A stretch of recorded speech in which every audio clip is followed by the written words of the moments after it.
All right, besties, hard to believe. 2025, we saw the Jess Machado show, Bunny After Dark, and fan favorite 24 on 24. We started the year with an interview with Congressman Jake Auchincloss, my first interview as an independent journalist. It went well as expected.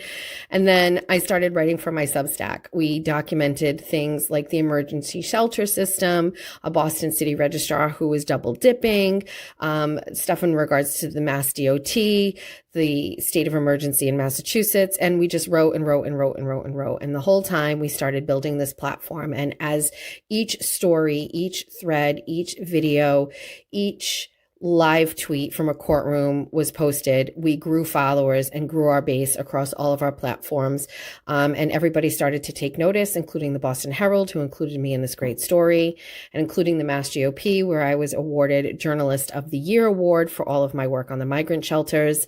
I was really excited to be a part of that. Back at home, I continued to advocate for things that matter to me, celebrating some big wins, helping candidates get across the finish line in local elections, celebrating when they won. As the chair of the Somerset Republican Committee, we hosted our first town hall event. That's me over there on the left. I was so excited.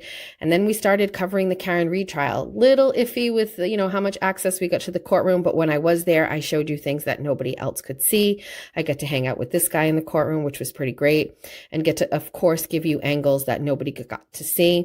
I was lucky to land this interview with Paula, who was the juror from the trial. It went everywhere, which was amazing. And pretty much every day, just trying to take a step back and figure out what I was doing. I covered this guy's cases, which not a lot of people did, and started to shine a light on, the First Amendment and making sure it was free. Hung out with a couple of these people once in a while. And then we started the Jess Machado Show and this YouTube channel. And we had a really great time. We got to meet the besties. And honestly, we just started to have a lot of fun. And I've really enjoyed it. We did a lot of unboxings.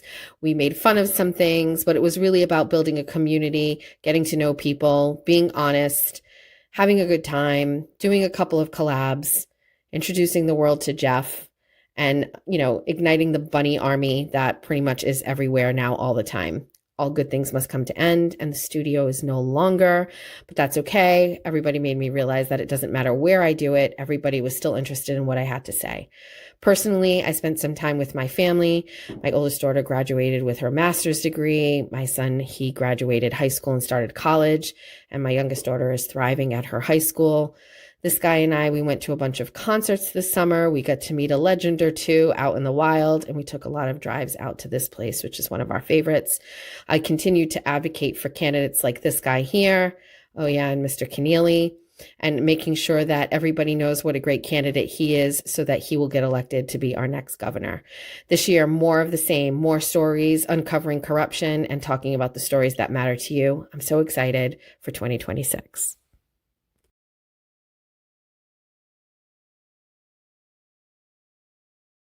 Jesus Christ, shut the fuck up. Like, bitch, stop fucking talking. Dude, I'm like, can I fast forward through this? Like, I don't even want to hear myself talk. And also, I'm like so low key, low energy. I'm like, bitch, shut the fuck up. How do I fast forward through this? I can't. Great. We suffer together. Good morning. Yeah, we already know I'm amazing. No need to make everybody go through a 3-minute fucking intro about all my accomplishments. Jesus Christ. Absolutely not. We will be getting rid of that ASAP.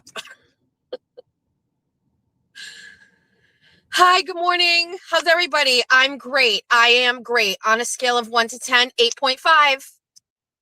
8.5. Ben Rosa, will I see you this evening? Circle yes or no.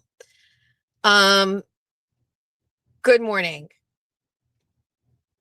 Yesterday, okay, let me throw out the agenda. Ibuprofen,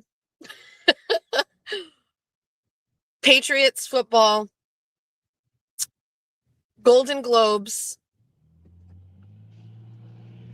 Mr. and Mrs. Fagan, 5150, and politics tonight. I know Spicy Misty probably wrote that all down and she's going to drop it in the fucking chat in a second. And then I'll have my agenda printed on the screen for me. Good morning, Lauren. Hi, Jax. Wow, I can't get out of this fucking intersection today. Good for you all up and about and doing your own shit. I'm sorry, the person behind me, they won't let me fucking go. It's like, it's cray. What do you want me to do? Look at these fucking sons of bitches. Even the fucking Dighton cop wouldn't let me go. Thanks. Thank you. No, thank you. Good morning. East Coast Swifter, good morning. Jeff can do no wrong. Good morning. How's everybody? Oh, I don't know. Spicy Misty is here. Did anybody catch my agenda? Jeez. All right.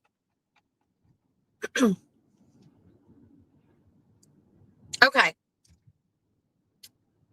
Hi, iced coffee addict. All right. So first things first, let's get this out of the way.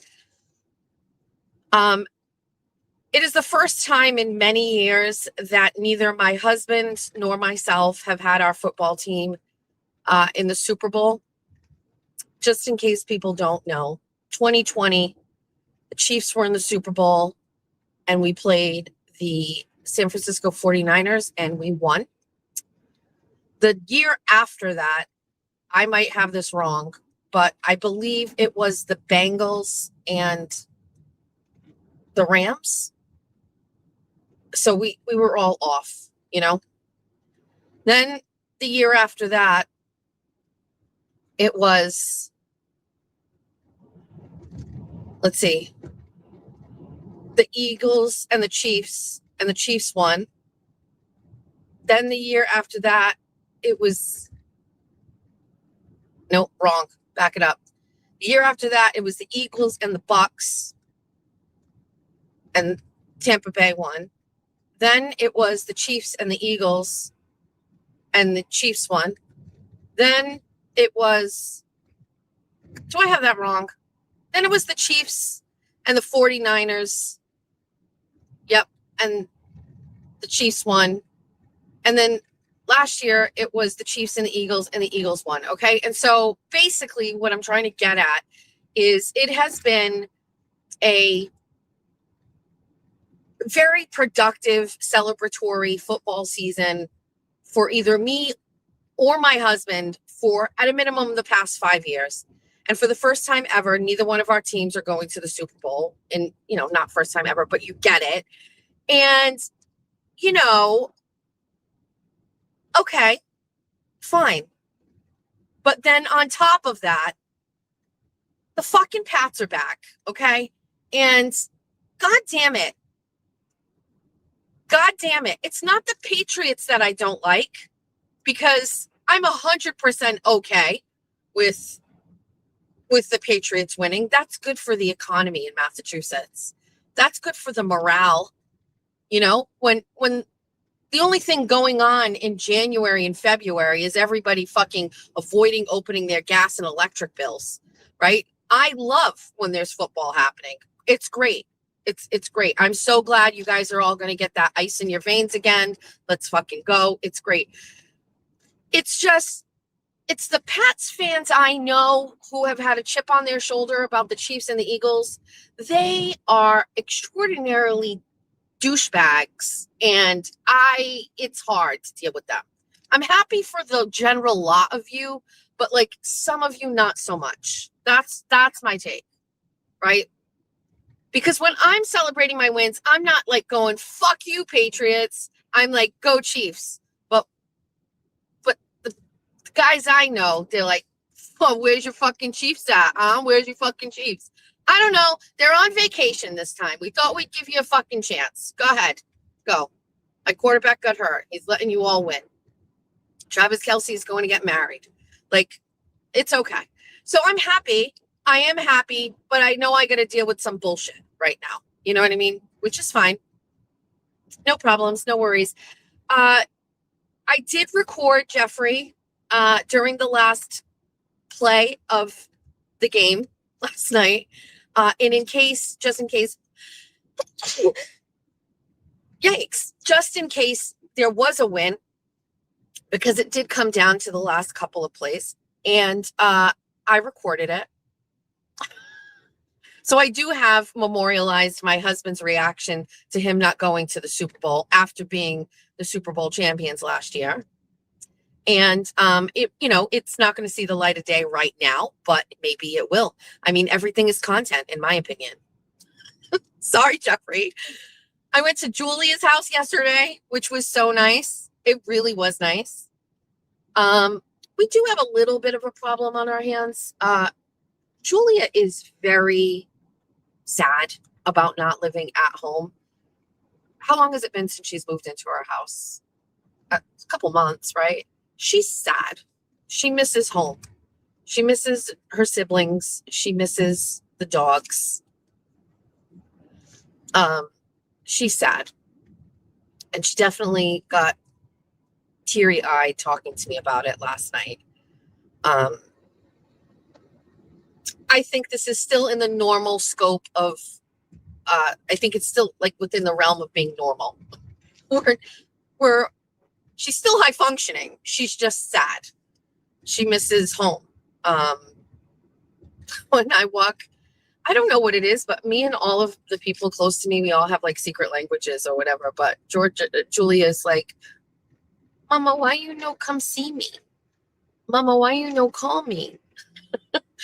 I want to give her space. I do not want to be that mother, you know what I mean? Or that mother-in-law to my future son-in-law. So I do not show up there at all unless I am invited. And I made that clear. Like, if you feel like you're sad and you want either to come by our house or you want me to come by, you just fucking text me. Make up an excuse. Say, Mom, can you bring me A, B, and C? Which you left behind and is still sitting at my house, and I will come by and see you no matter what. But she was very sad, especially when it was time to leave. We were both crying because I love her so much. But the fun part about this whole thing is she made like a spread, right? She made a spread for us. She made pigs in a blanket, but like herself. Like she got the croissant strips and she cut them and wrapped them around the hot dogs herself.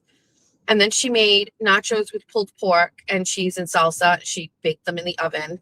And then she made chocolate chip cookies. And I wasn't going to say it. And Jeff said it. I was so surprised. He was like, Julia, this is an exceptional spread. And he looked at me like, has she been able to do this all along? And I was like, I guess so. And she's like, psych, you guys. Like, I've been high functioning this whole time. I had you all fooled. Like, basically walked around like she could not do anything and that we needed to do everything for her. Turns out she is a mini domestic goddess and could do it all along. She just wanted it to be done for her. The bitch has a fucking apron, okay? I'm in the kitchen checking things out and I go, I can't believe you have an apron. And she goes, yeah, I wear it when I cook and I bake. I mean, I was worried that she wouldn't be domestic. She showed me all her cabinets. She showed me all of her organization. She showed me, I can't believe. I remember hugging Aiden extra tight when we left after we set them up in the apartment. It's like, good luck. You know what I mean? Turns out, bitch can do it all. And she just wanted her mother to do it for her. So I no longer worry about anything. Like last night, she was just like, so I made a dessert yesterday for her to bring to the house. And she was like, can you teach me how to do this one? And I was like, sure. But she made fucking chocolate chip cookies from scratch. They were flat. And she asked me why. And I said, it's usually the butter. She goes, oh, I used margarine. And I was like, yeah, that's it. But anyway, just so you know, the dessert that I made her is a family favorite. This Mercedes in front of me keeps crossing the yellow line. And I'm wondering when it's gonna hit another car. Like, are you sauced at like 7:48 a.m.? What's going on here? So turns out she's great. Dessert I made yesterday for her is you take 2 packages of croissants dough, right? Pillsbury or whatever. You take the first one out of the package and you kind of roll it out. You leave it intact. So it's like a rectangle. You leave it intact. That car needs fucking help. I don't know what's going on there. You leave it intact. You roll it out. And then you take a package of cream cheese and you put it in a bowl with a half a cup of sugar and like a tablespoon. I go heavy on vanilla. Also, real vanilla, not vanilla extract. Real vanilla makes a difference. And you whisk it together until it becomes soft and spreadable. Okay. It'll be like soft, not like regular cream cheese because it's got sugar. So it kind of gets liquidy. Not liquidy, but you know what I mean. And then you spread that on top of that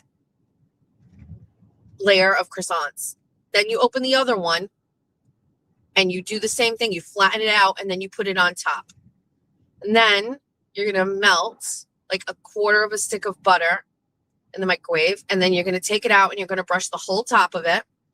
And then you're going to take some sugar and cinnamon and mix it together. And then you're going to cover the top of it generously with cinnamon and sugar. And then you're going to bake it in the oven for like 18, 20 minutes. And it gets like crispy, crunchy on the top. And I don't know what it is. It's just really good. Who knows? I have no idea. You know where I found it? Tasty. All of my recipes I have are from when Tasty was at its height and they were posting those videos. And I share them on my Facebook page, but I private them. So whenever day I look at my Facebook memories, there's like a tasty, good morning. Hi. That guy just nodded his head at me when I nodded my head at him. Alrighty. This is a chaotic intersection. All of a sudden, what is happening? 3 school buses all at once. That was a problem. That guy nodded his head at me. He had a Patriots hat on. What? Why is that person beeping? I don't know what's going on over there. We're mixing it up today. I don't want everybody to worry. We're going to see if they have a berry burst energy here today. I am not feeling great. And I'm going to explain why in a second, but let's try and see what happens. So this is coming off the menu and they're down to like the last of it.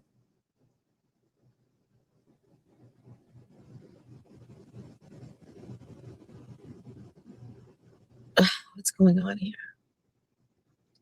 I just gotta be honest with you. Like all of these weird drinks from Dunkin', Berry Moonlight Daydream Refresher. Is it moonlight or is it daydream?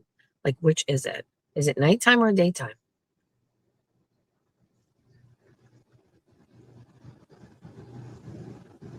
Well, I heard that they had 1 bag left of the Berry Burst Energy stuff.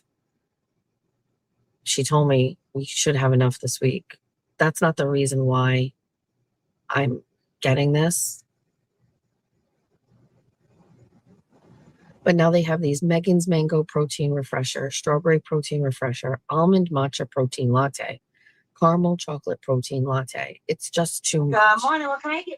Hi, good morning. Do you guys have any more of the Berry Burst Energy? Yes, we do. Can I have one, please? You want a medium? Yes. Medium ice? Yes. Berry Burst Energy. Yes, All right. that's it. A pump of blue raspberry in there? Not blue raspberry, blueberry. You want the blueberry? Yeah, if you still have it. All right. Thank you. Yeah, the shot, guys. Yes. Thank you. Yeah. All right, love. Come on up. Thank you, Lucy. Did I read somebody say I'm pregnant? Do you want me to punch you in the fucking mouth? 424, love. How are you? I'm tired. Yeah. How are you? I'm good. Yeah.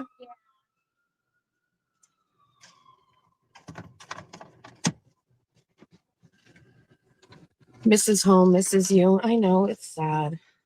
I know it's sad. Thank you. All right. That's- thank you. Thank you.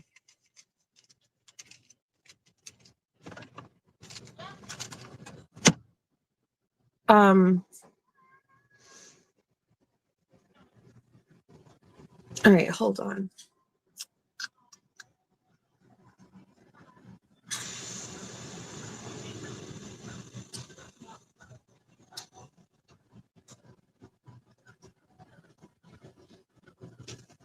It looks beautiful. It looks great. Thanks, There you go, Mama. love. Have a great day. Thank you. You too. Yeah, Lucy's high energy. So the reason I'm not getting coffee today is I don't feel so great. And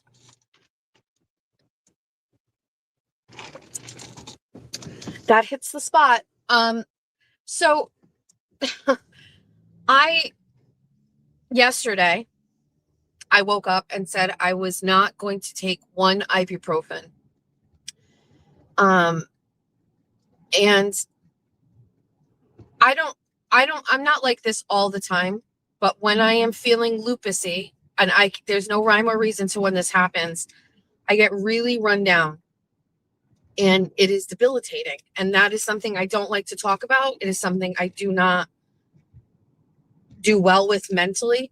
And my brain wants to do many things and my body cannot keep up with that. And I'm very much okay. I've talked about this where when I see the signs that I'm not doing well, I know what to do. I know when to rest. I know when to, take a couple ibuprofen. I know when it's bad to call my doctor. I know when it's time to tap into the prednisone reserves or whatever.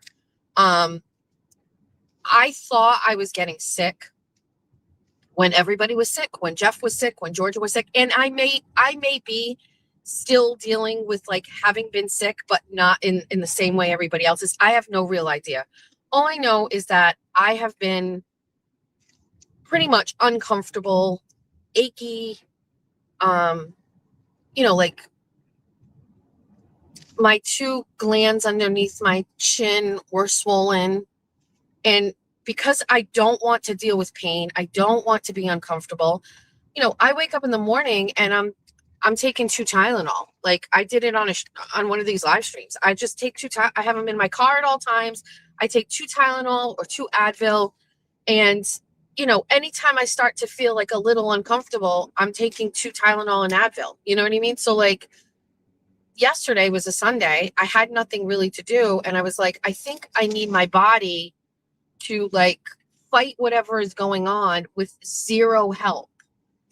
And I don't know if this is like a weird way of thinking about it, but like, so I went yesterday a whole day without any Tylenol or Advil, which has been going on for weeks at this point. And so I'm not feeling great. I wanted to just give my body a like controlled opportunity to rest with nothing.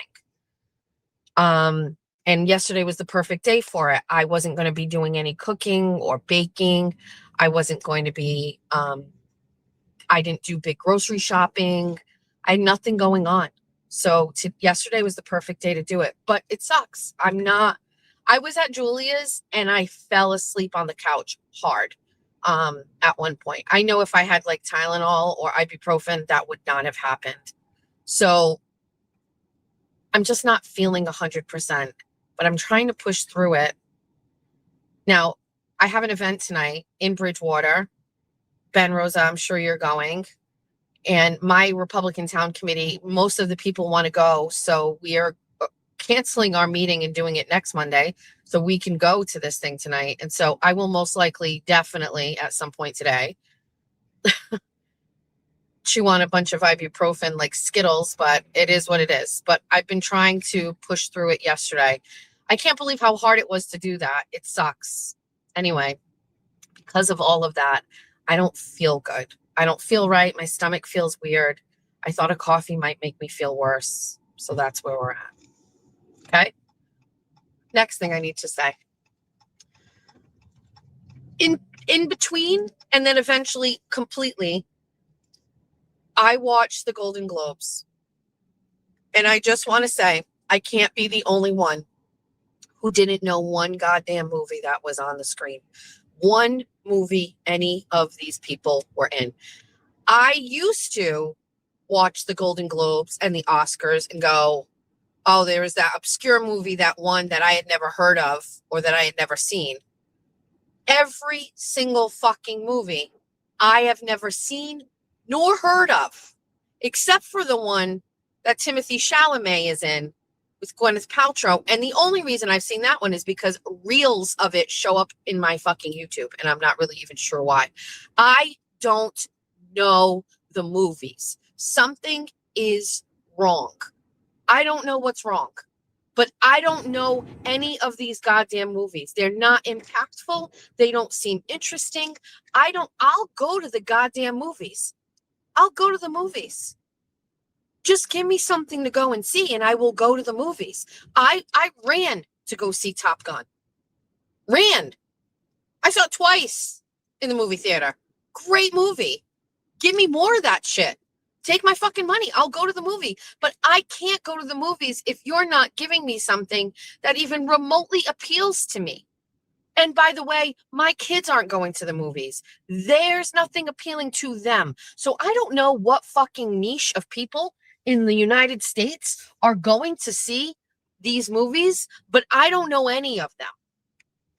I know people that are like crazy movie buffs that would go to the movie all the fucking time. Like all the time they'd be going to the movies. Like they just go see anything, but it was all like, and I'm talking like, I don't even know how to explain it. There were movies we know.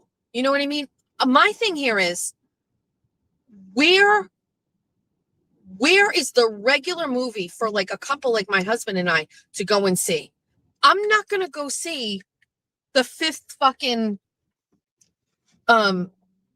installment of like, what is it?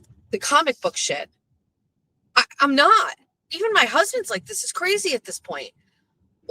We're regurgitating old movies like fucking Avatar. Like, I need somebody to awaken in me the desire to see something exciting, fresh, new, funny. Give me a rom-com, anything. But I mean, I follow an account on Instagram. It's all movie trailers. I mean, some of them certainly are like, oh, that looks interesting or pique my interest, but nothing that's making me get in my car on a Saturday night and go and watch a movie. And I don't know. The last time that happened was Wicked, the first one. Second Wicked, we didn't go see. First Wicked, we went to go see as a family. All the kids went. And this one, no. I don't know. I just wish somebody was in control. You know, like those are the kinds of things that I think make our quality of life better. And maybe we wrongfully became dependent on those things, but just feel like nobody's in control of giving us a good life. Anyway, speaking of not having a good life, want to see something funny? Go back and watch Aiden's live stream of the Patriots last night, where I send him a copy of a tweet where somebody releases his private conversation between him and his wife, and live on air, he answers or looks at my text, and he holds the phone up to try to listen to the audio in real time because I did not know that he was live streaming for the Patriots. And I always will send stuff like that to him in case he misses it. I actually always think I can't possibly be the first person to send it to him. Somebody else must have already been looking out for him. And in this case, it wasn't. And I went back because I didn't know he was on a live stream. And you can see him look, and I'm like, ugh, I would never have done that if he was live, you know? But so here's where we're at. Just yesterday, I was in my car talking about MLP, and I was like, not giving Meredith a pass, but basically in my mind, she's suffering from heartbreak, right? I go and say this, and because nothing is contrived with me. There's no like schedule. I'm not in cahoots with someone. Like I am an island. I do all my shit on my own. I don't talk to people. I don't converse with anybody. I deliberately don't do that because I don't want anything anybody does to influence anything I do. Okay? When it comes to this. I'm not going to call up Aiden and be like, hey, I'm going to do a quick live stream about MLP. What do you think about me saying, Meredith is just heartbroken or whatever? Fuck you, don't say that. So I'm an island. I do what I want, right? Right. So here I am in my car yesterday and saying all this nice shit. Within a couple of hours, I get a text message from somebody where Meredith is planning a live stream, and it's like, the post is about me. It's like, you can't cosplay as a bunny, something, or whatever. And I'm going, no fucking good deed goes unpunished. You know what I mean? Here I am being soft. And now she's going to do a whole goddamn live stream about me. But Sky Daddy took care of that because her internet went out and she never got to talk about me. But we'll have to wait for fucking 2.0. Whatever. You know what I mean? Like, what now? What now? Right? And then this audio comes out. So I'm just going to say this, and I don't know if this is like common knowledge or whatever, but I think this is like a critical point to this whole thing. There is like this subtle sentence that gets put in when all of this information comes out, when private conversations come out, when audios come out, when all these things out. One of the statements that is said with all of these is Aiden shares it around, right? And I think that gets overlooked a lot because Aiden does, I guess, kind of do that shit. You know what I mean? With a lot of stuff. He texts a lot of people, all of this stuff like that. But in this situation, with private things such as audios, these things are not meant for public consumption. I'm holding back right now. I'm actually holding back. You know what I did? I called Aiden last night, late, after he got off his live stream. I was upstairs and I called him and I was like, okay, I want to know why you record people. I want to get to the bottom of why you record people. I have my theory, but I want to know why. And so he told me in this instance, he was going through a divorce. Now, first of all, let me just tell you, when I heard this audio, first time, like everybody else on the internet, when I heard this audio, I thought, okay, these are people that are in the throes of a divorce. It doesn't sound anything extraordinary. If you've been through a divorce where there are children involved, all of these kind of look the same if you're a regular average person. Kids don't want to go to their dad's house. Kids want to stay in their home. Kids don't want a new room. Moms try to get kids to go to dad's house. You know what I mean? Like, it's a really tricky situation. Now, there are some high functioning people that don't do it right. Okay. And I got a really great story about that, but that's for another day. But navigating through the end of a relationship, especially when there's children involved, I am sure the majority of you people and the world understand how that can be. And I don't think everybody always gets it right.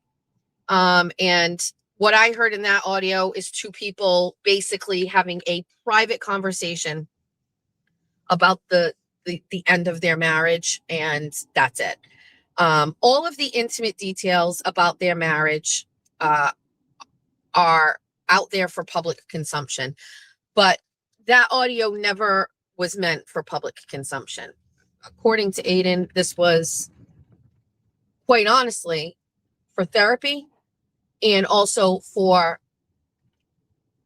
to placate Meredith, because when he got out of jail, and he was seeing Meredith, right? And he had seen Lindsay.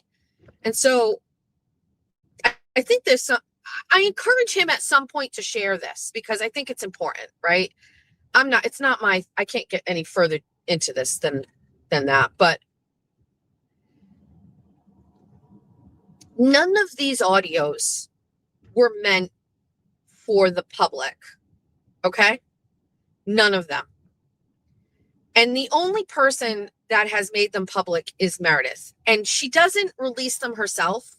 she releases them to John Barron or Koala to do it for her so that, you know, she's kind of absolved of the responsibility, at least on the surface.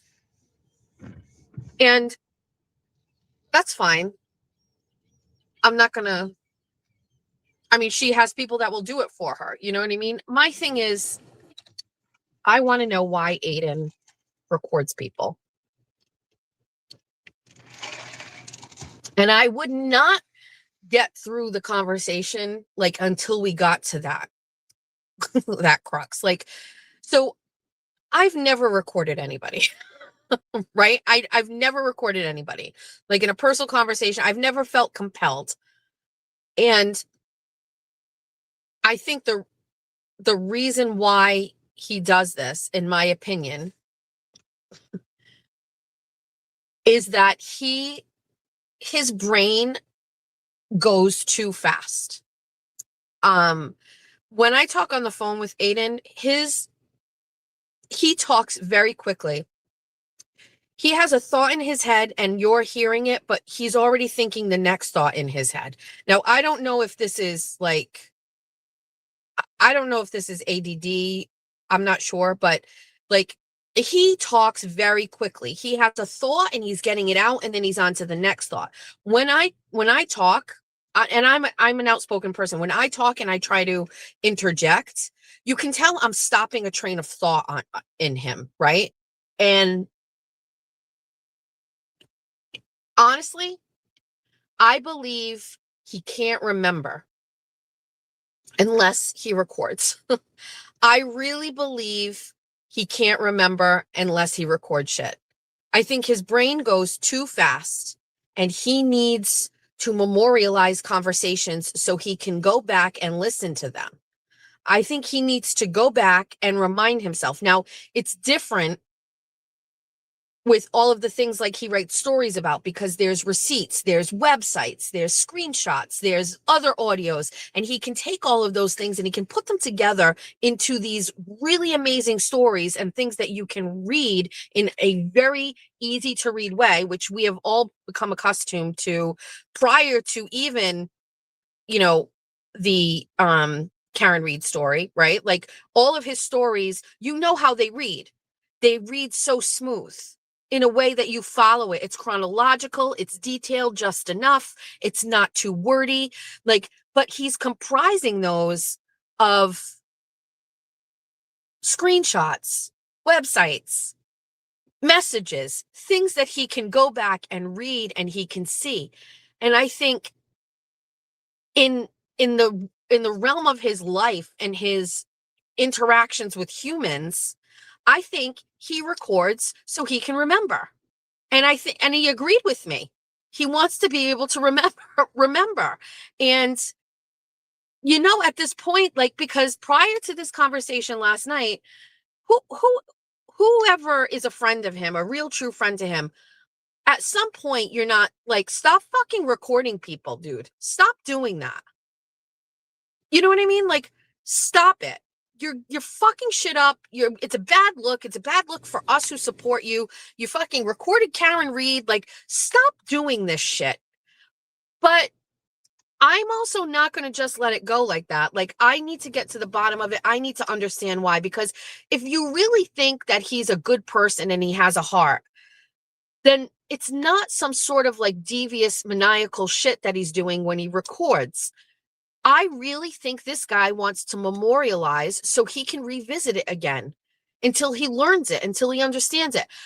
For a while, I thought he did it because he wanted to share with people, his friends, like what he wanted to prove himself. He wanted to be right.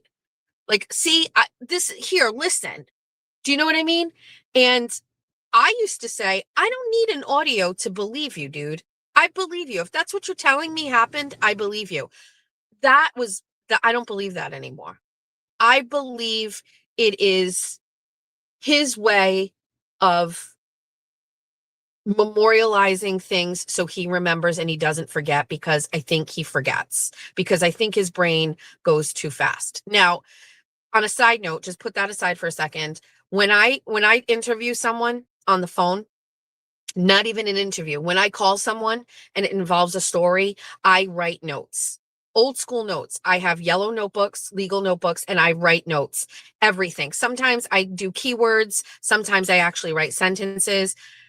When I interviewed the Fall River chief of police, I never published that story for a reason. I'll tell you that another day. I typed notes in front of me.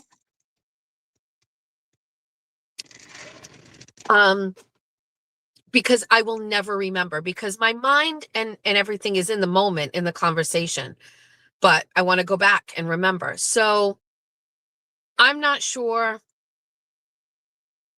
if I look at it the same way after talking to him last night. I think like things that are important to him that don't have a way to reference back in a phone or on a website or in an email, I think he records these things for him so that he can revisit them.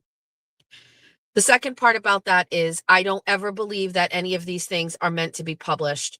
I believe they are meant for him, for himself, to perhaps share with friends, but I don't believe that these are things that are for public consumption. And what has happened here is that an ex-girlfriend has made them public in an attempt to shame and embarrass him, and really in an attempt to pull away layers of privacy and expose the person to show a flawed human, to show someone who makes mistakes, to show someone who gets angry, to show someone during a divorce, which brings out the worst in everybody, and all of those things. So I have come up with, in my mind, there is absolutely nothing. How does she have that audio? He shared it with her because that was his girlfriend at the time.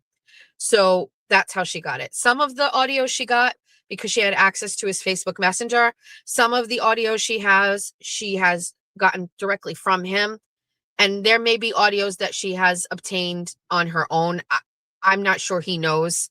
But what has happened is that she is basically taken away, I think, everybody's regular right to privacy and is trying to expose him. But in my mind, here's where I'm at.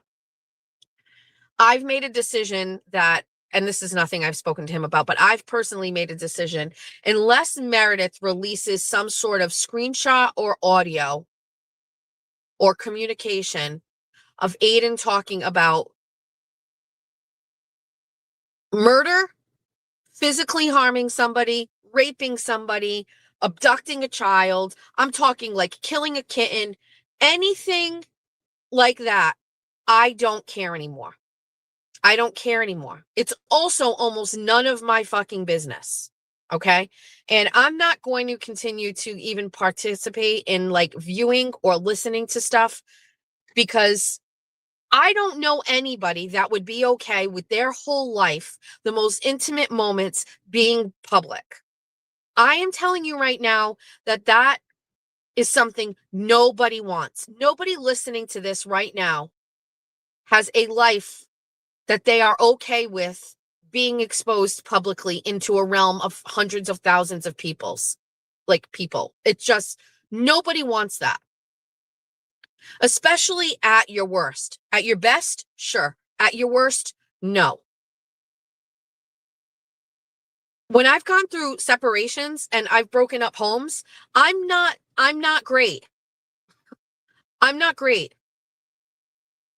I say shit in a conversation to gain leverage, to make myself feel better, to move the needle towards something I need or I want. Like, you know, and by the way, I think I am of a rare group of women who put everybody above themselves in a separation over me. Like, I still don't do it right. These crazy, audios exposing somebody who, it's just nuts to me.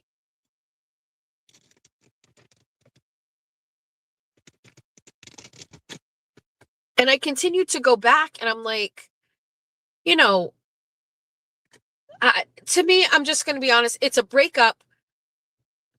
But honestly, like, now I know why he didn't do it before. Like, now I know when I was talking to him and he was like, I'm not, I can't leave her and blah, blah, blah. Like, now I know why. Dude knew what was going to happen. He fucking knew. He knew what she had. He knew she had things like this. And so it fucking sucks, dude. The guy just wants to fucking break up with her and move on from this shit. And the tentacles are just too deep or whatever. I don't know when she's going to get to the bottom of her bag of tricks. I have no idea. And the people who don't like Aiden are probably saying this is the best thing for him. Good that he has to go through this or whatever. I don't know how he's going to handle it other than to just keep going along. You know what I mean? Just keep, I don't know. I think she's really smart where she knows like the stuff she does, it doesn't technically cross a line. It's, I don't, there's too many things at this point to even keep track of. Surprisingly, he's in good spirits. I think he expects it every day. I think he knows it's going to happen. But I know at some point this will end, right? Let's just fast forward a whole year. I don't even know if that's enough time, but let's fast forward a whole year. There are no more screenshots to share. There are no more audios to share. There are no more friends, the tentacles. Like, there's nothing left on Jimmy. There's nothing left on me. Who else does she go after? There's nothing left on anybody, right? She's got nothing left.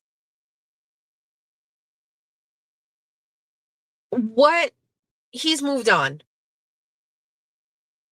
What do you have left? You know what I mean? Like, who is going to want to enter into a relationship knowing that this could be the outcome?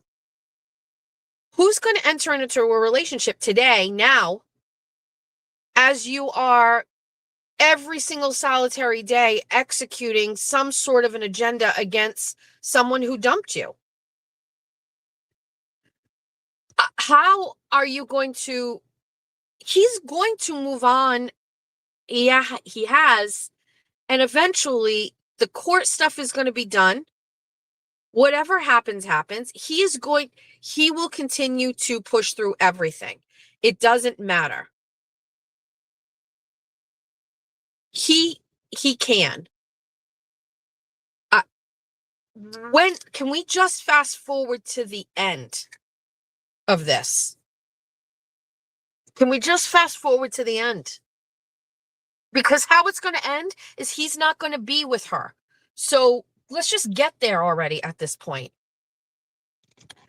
Britt Jackson, I've been a faithful Just supporter and was kicked out of the... Okay, so let's... So I love X. I really do. It's where I get a lot of my news.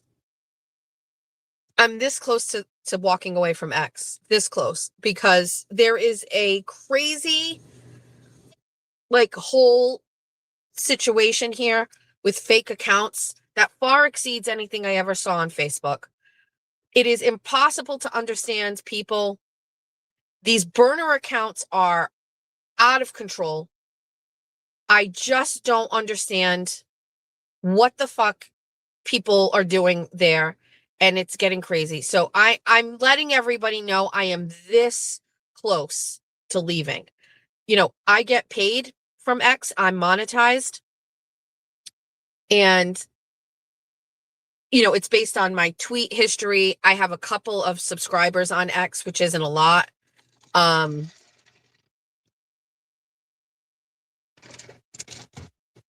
this close to just getting the fuck out of there, just not posting on there anymore.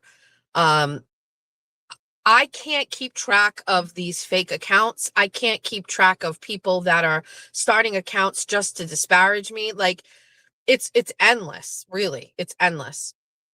So I'm this close, and I've really got to think about how it impacts my job and what I'm doing here. But I can tell you, I'm getting tired of it because it's not real life. You know, it's not real life. So there's that. Second thing. So I did not start a Facebook group for my show. Okay. We have some besties I have been hearing it for a while. Everybody wanted a place to go and talk and chat post shows. And I understand that. Maybe when the chat is done, you want to keep talking and you need something to do to share or whatever. It was a wholesome idea. And I'm grateful that I have a friend who decided to start it. And I think there's a couple admins or mods for whatever. Okay. So fine. Starts off fine. I pop in. I see the besties. I like pictures. I comment. I'm like really happy to see people. You know, it's great. So number one, there's no way to know who's who in there. Okay. There's obviously people in there that aren't fans, that aren't besties, that are in and screenshotting stuff, and that stuff's getting exploited all over or whatever. The second thing is, I know Amy very well and I know how she is, and I know it was wholesome and she's trying to help and things, but like, also Amy doesn't really understand like the world I live in, which is everything simple and humble and wholesome is going to get exploited or turned around, which is exactly what's happening now. Believe it or not, I'm seeing posts in the Best Diverse group on X before I ever see them on Facebook. And so I personally don't want the group anymore. I'm going to leave it up to Amy and everybody else. I just don't think it's necessary at this point. I think it's more harm than good. We can't have nice things. I just think it's not worth it. You know, I did not ask people to put up a thread of like screenshots and things like that. Like, I didn't ask for that. And, you know, it's not what I want for the group. I thought it would be people sharing recipes and fucking shit. Like, I don't know. I don't know if we need it. I'm just not really sure. So I'm leaving it up to Amy to make the decision, but I have Amy and the other mods in there and admins know like everything that's in there is getting shared everywhere else. And I don't care about how it makes me look. Believe me, that shit doesn't matter to me at all. I'm just worried about how it makes some people look, including Amy. She's a business owner. Like, if people who have thick skin, it's fine, but just know everything you say in there, it's not a safe space is basically what I'm saying. So it's up to all of you. You guys, you make the decision, but if it's not there anymore, I'm okay with that.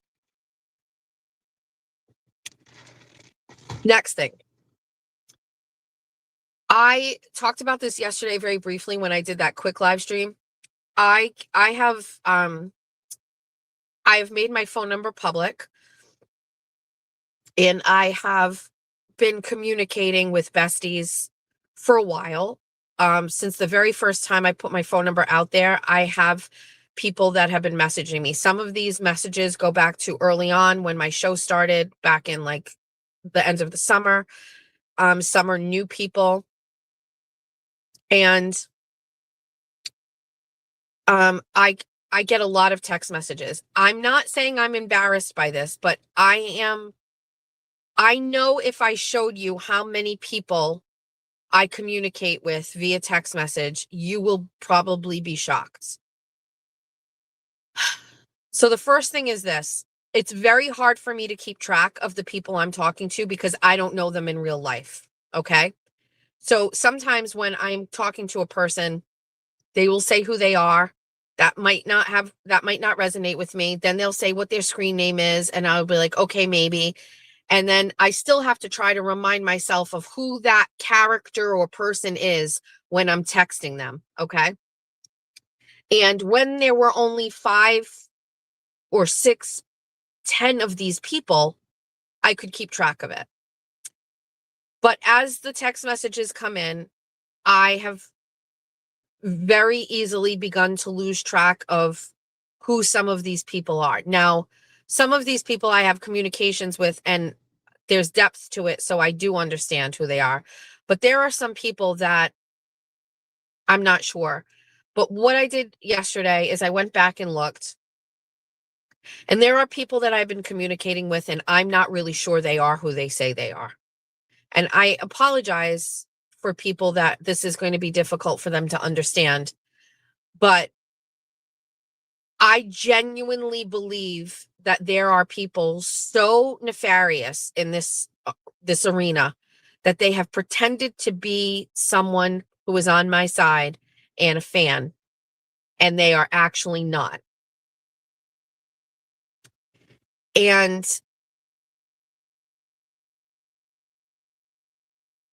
that is probably a reality that I'm sad about, but at the same time, it's my own fault. Now, I want you to know every single time I send a text message to anybody, whether it's a friend, whether it's a stranger or anybody, I assume that text message will be public.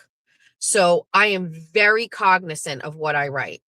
So I'm confident that there isn't going to be a text message that hits the internet where I say something ridiculous. That's not the case. But what it is I'm devoting a lot of time to communicating to people, and I'm not sure that they are who they are.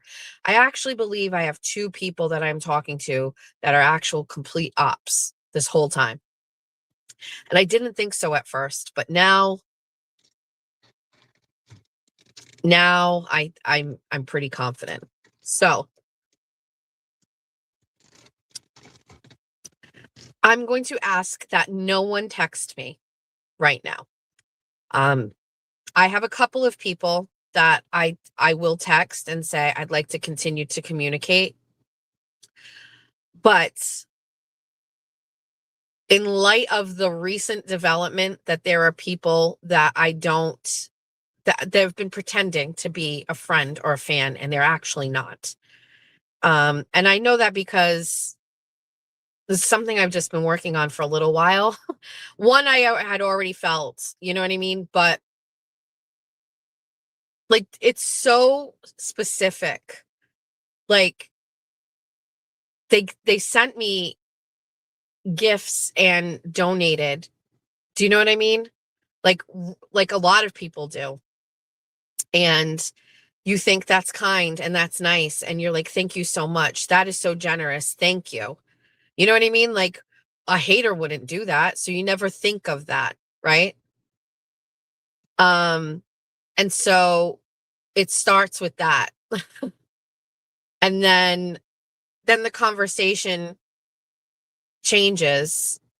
And let's just say there was a moment for one of these people where I was 100% like, oh my God, I cannot believe I've been talking to this person this whole time. And then the other thing happened just on Saturday. And I was like, oh shit. So, it's crazy, but I also felt sick to my stomach that I was talking to people that I at least one that I know for 100% is not a real person or not the person that they say they've been. So I'm going to ask that nobody text me anymore. And I apologize. And it sucks that there are some good people that I love hearing your messages. You can email me and I will take my time and respond that way. But I don't know. It's my fault. It's my fault. Also this started off really great, but as there were more followers and more people, I couldn't even keep up anyway. You know what I mean? My phone is crazy. My phone is nuts. I have so many messages and text messages. And I've had such great calls. Some people will call me and be like, I just want to tell you how much I like your show, and they tell me their stories. I fucking love that shit. I love that. The mother of the bride dresses, I love getting that stuff. But at this point, unfortunately, there's some fucking fucked up people out there. And so we can't text anymore because people are fucking nuts. So it's got to go to email at this point. At a minimum, it'll stop my phone from going crazy. I feel bad and I don't like disconnecting with everybody, but it's just, there's some weirdos. People are just fucking weird.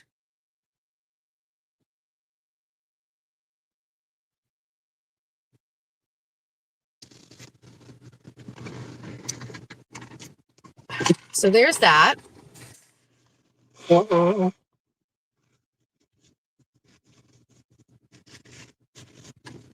I always said, like, because of me and my personality, like, I never wanted to, like, lose connection with the people that follow me, especially the ones from the beginning who always made me feel great. And like, it's a downside to getting bigger, unfortunately. It sucks. I'm really sad about it. However, that's why I think like in-person meet and greet will be really good for me, because it'll allow me to make sure people are real and see authentic people. And I still won't be able to, like, I think, weed out the crazies, but I don't know. It's becoming sad, unfortunately, because I really like people, but unfortunately, I have at a minimum of 2 people that I've been texting that are not who they say they are.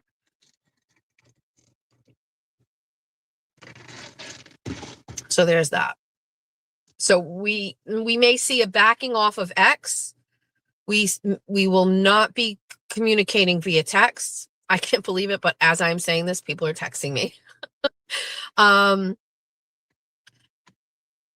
that's it. I mean, listen, I've been streaming every day for 2 weeks, right? I'm doing a stream even on a Sunday for a couple of hours. I am connecting with my audience. I'm trying to keep you, engaged, and I'm trying to give you good quality content, and that won't change.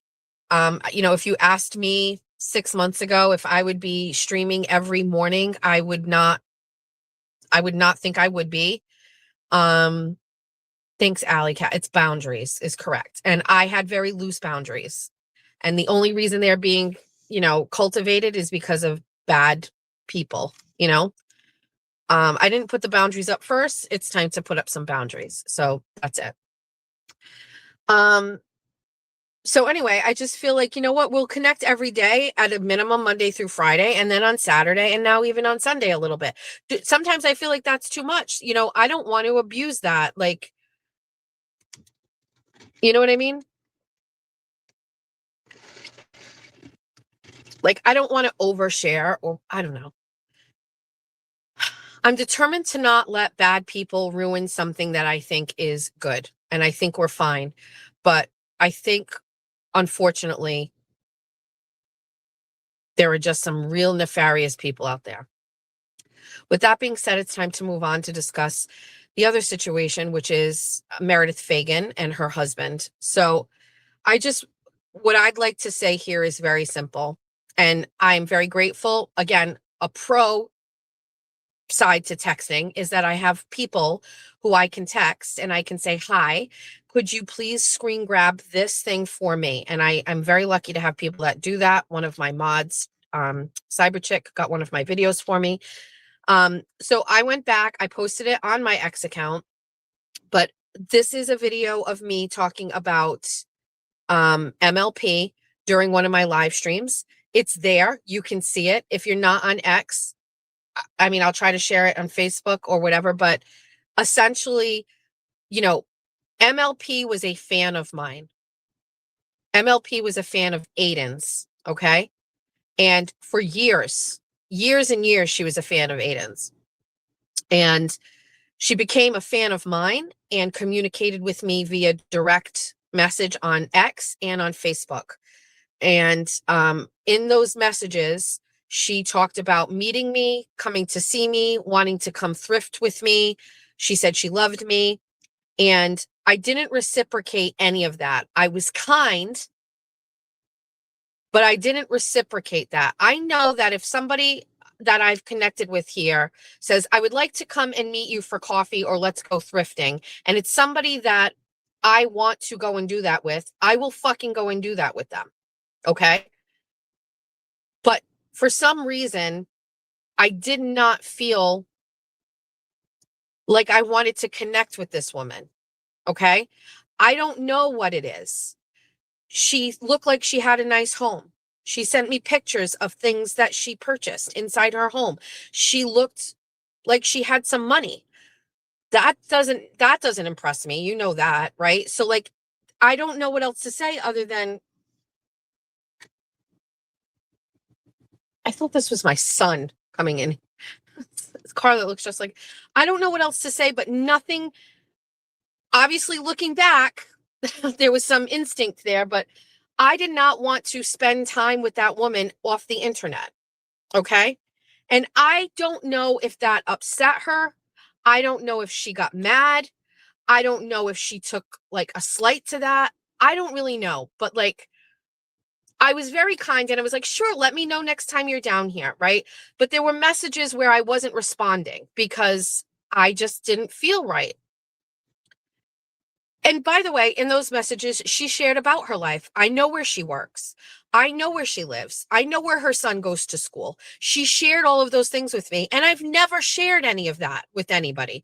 I put what town she lives in. That's public knowledge. Any single person in the world can tell me where someone lives, what house they live in, how much their mortgage is, when they refinance, if there's a lien on their property. That's all public knowledge. Whether you have that skill set or not, I don't know. But for me, I'm an investigative journalist. I know how to find that stuff publicly all the time. It's public. But there are things about her life that are private that I have never shared with anybody. And so she really just wasn't a problem for me at all. She's just somebody I didn't want to spend any time with. I was very nice to her. And then during this live, which was the day after Aiden did his first big mega live stream on Meredith, I did a Saturday show. I'll never forget because I was exhausted because I was up late. And she came into the chat and was like, basically, she no longer felt a way about Aiden. She felt like whatever her feelings were. I don't even remember the comments she was saying in the chat. I wasn't reading it. I was doing the live. And you can see it on screen. I'm like looking and I'm going, wait, are people going after MLP? And I fucking pause and I like fucking defend her. I'm like, don't go after her. If she's a fan of mine, which she is, she's allowed to have a different opinion. I'm not deleting her. I don't want her blocked. Leave her the fuck alone. I can't believe that I said that. And now I'm where I am now with this woman. I can't believe that I defended her. I can't believe I made a path for her to stay. I can't believe I fucking went against my base of followers and told them to knock it off and behave and leave her the fuck alone. I can't fucking believe I did that. And now I've got this woman sending her husband after me. Or that for the past 2 months, she's been posting shit about me every fuck. I can't fucking believe it. Like, smack me in the face. I can't fucking believe it. I can't. You know, and it's like, I could have easily just fucking messaged Ahmad and just been like, fucking block her. Or just like, you know what? You want to take a side against Aiden on this? Good. Get the fuck. I didn't even do that. I was just like, no, leave her the fuck alone. I was so fucking nice. And now this whole situation, listen,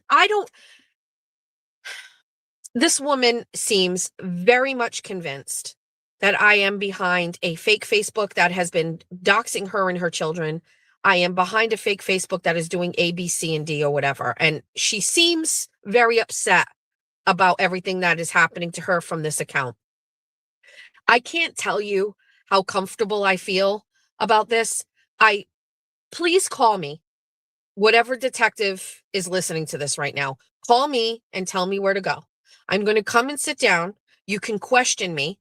You can read me my rights. I will go on camera, put me in a room, and I will tell you I have absolutely nothing to do with whatever is happening to this woman. I have done absolutely nothing to her. I am not a fake account. I have never texted her. I have never done anything to her. All of the things that she is saying are happening to her are unfortunately being done by someone she doesn't know who is doing it. She thinks it's me. It's not me. I don't know how that's going to end for her, but I can tell you how it's going to end for me. Not charged with harassment because it is not me. This happened before. I had people who live here in town who were obsessed and convinced that it was me. It wasn't me. And it was a wonderful fucking day where I was just like, sure, it's not me. You want my phone? You want a warrant for my phone? First of all, there's absolutely no proof enough to even get that. But if you don't even need a warrant, I will hand my phone over to a detective immediately and show you this is not me. I don't have fake accounts.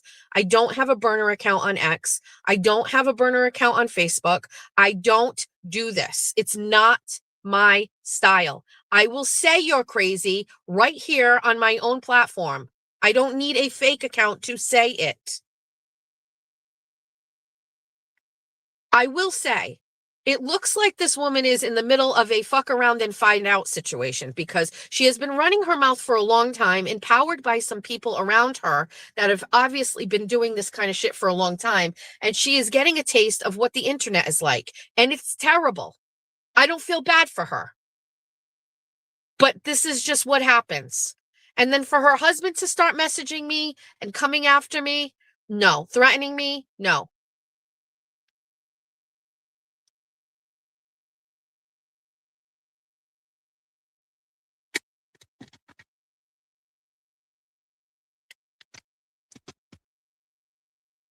I mean, listen, I really truly believe that she told her husband, Jess Machado is this girl, and I was, I want to be friends with her, and she's doing all this stuff to me, and that guy was doing the right thing, and he was just like, okay, like, fucking stop doing this, take this shit down. I'm like, sir, get the fuck out of my shit. I didn't do anything.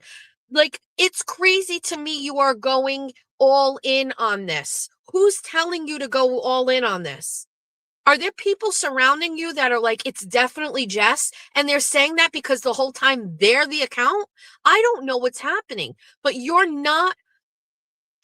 This is like a Sudoku puzzle to me, okay? You can't go all in and say it's a 1 in a column when there's a 1 in another column down the bottom and it's going to cross-reference. You can't go all in on this. Like a Sudoku puzzle is when everything is true. Everything is true. 1, 2, 3, 4, 5, 6, 7, 8, 9, all go in those boxes because all of the other boxes don't mix with the other boxes. Okay. So I'm just letting you know, like, you can't do a 9 in a box when there's a 9 either across or at the bottom somewhere else. You can't. And what you're doing right now is you're thinking you solved your Sudoku puzzle, but you're not looking out that there's something wrong. And unfortunately, you're going to figure it out later on. So my take on this woman is,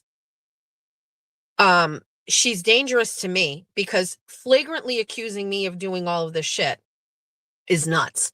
Second of all, you cannot erase the fact that she threatened my daughter's wedding. You can delete the post. It doesn't matter. I read it live on air and I got fucking sick to my stomach reading it. So this also shows what kind of a person this is. Like, I would never do that. I would never do that. I would never say, okay, well, can't wait for the wedding of sweet Julia and Aiden. I would never do that to somebody.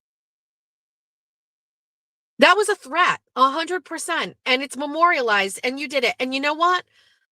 Show up. Go ahead.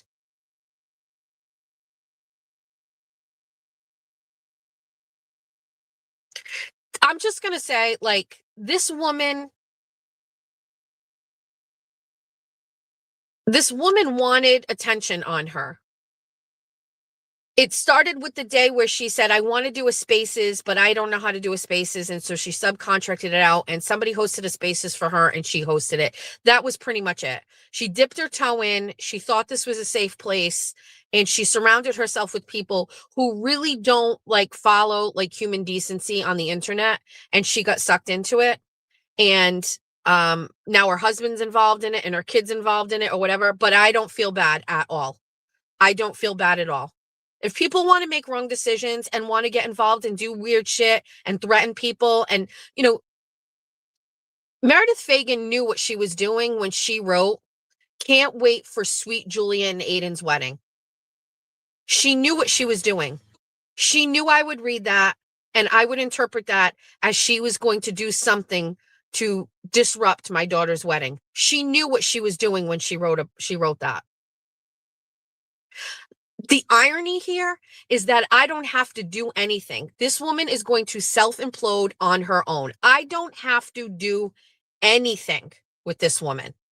She's going to go to the police today. Her husband probably took a day off from work. They're going to go and get in detectives. She's going to sound like a crazy person explaining this to a detective. Okay. And when the detective is all said and done, I may get a phone call and I'm going to be like, where are you? What police department are you at? Let me drive the fuck up there and let's talk. And let me bring my phone and my laptop and here you fucking go. What they should do is whatever account says that is doing this to her, they better get a preservation order for it. And they better go and get some sort of like warrant for it and get in there and find out who's doing it to her. And my fingers are crossed that it's somebody she's fucking friends with. That's my take. I hope it's somebody that you're friends with. I'm not suing anybody for defamation. Do you know why? Because what happens with defamation? Do you know what needs to happen? You have to walk into a courtroom and you need to tell a judge, because this person said this about me, this bad thing happened to me, and nothing bad fucking happens to me. I get more views. I make more money. What am I going to do? Walk into a judge and be like, listen, this lady is accusing me of doing this, this, and this, and I made more money on a live stream that day than anything else. That's me high-fiving myself. What do you want? What am I going to complain about? She destroyed my marriage? No. Jeff laughs at her. She's going to show up to my wedding. There's going to be cops there for security. What's going to happen? She's going to get fucking dragged away. She's going to send somebody. She's going to get dragged away. What? I mean, what? Defamation is like something has to like a tangible result of somebody's words have to have happened to me. Like Kayla Churchill would have been the perfect example of people thinking that that could have happened. Kayla Churchill released videos that were made about me, shared them all over the place in Facebook groups, direct messages, plastered them all over so that even my Dunkin' Donuts lady saw them, right? And there was enough there where this person had a deliberate stake in sharing this video. It was exclusively her posting it everywhere. We had it documented, everything like that. But what happened? What happened? I lost my studio and I made more money the next month than I have ever made. So did it hurt me? No. Did it do something wrong to me? No. Did it hurt my feelings and make me sad? Yes. But I wiped my tears with dollar bills. So I can't sue her.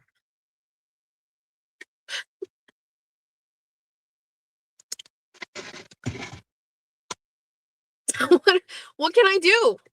Like, you made me more popular. You made me more likable. People felt sad for me, so they donated money to me. Okay. Let me walk into fucking Superior Court and file a defamation charge. Okay. Well, here's all the facts. Kayla Churchill did this, did this, did this, did this, did this. As a result, cha-ching, cha-ching, cha-ching, cha-ching, cha-ching, cha-ching.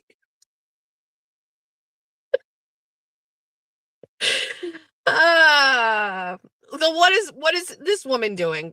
There's 1,300 people watching now. On my side, it says 3,330. So across all platforms, I got 3,000 people listening to me tell all of you that women are coming after me and I am getting better and stronger. I mean, I can't. So I don't care. What is Kayla doing now? Who the fuck knows? I don't know. I heard she was suing the state rep that fired her.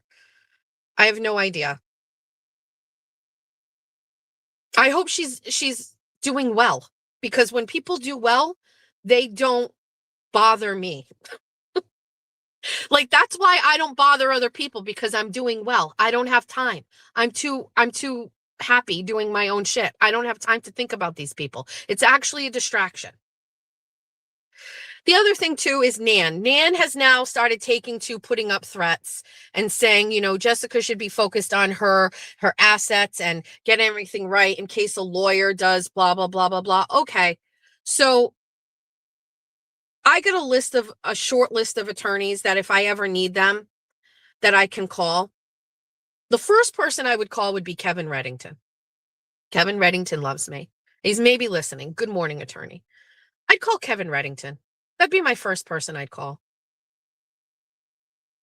If like somebody wants to come and get me for something or whatever, I'm calling Kevin. You know, that's what I would do. The other thing is, I've been doing this a long time, and I recognize if I make a misstep or if I do something wrong, and newsflash, I don't. Doing puppets and parodies is not against the law. Making fun of people on my show, which is an entertainment show on YouTube, is not breaking the law. If I wrote a Substack on Nan Gallagher and it was riddled with untruths and I published that and it got sent out to all of my subscribers, then that I think might cause someone to get upset and try to take legal action. And so I don't do that. Like, I don't do that. I've never done that. You know, I don't know. Again, another woman who I treated with kindness, grace, and respect when everybody around me was fucking shitting on Nan. Here I am on my show. Nope. She's above on the Horizon social chart. No problems with Nan. That just goes to show me I am nice. I'm a nice girl. They turned on me. They were mean to me. And so now I'm going to make fun of you on the internet because you're mean to me. You came after me. You cannot change the chronological order of this shit. I was very kind to these two women.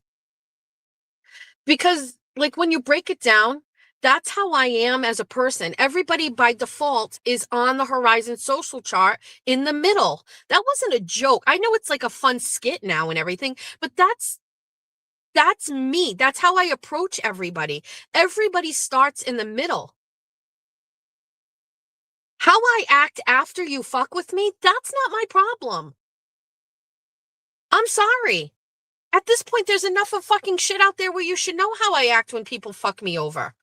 I'm not nice. I'm going to make fun of you. That's my fucking defense mechanism for people that fucking come at me for no fucking reason. This is about you as humans. This is about you, how you are, how you treat people, how you are in the world. Listen, by default, I am kind. But when you fuck with me, I'm not kind. I'm a cunt.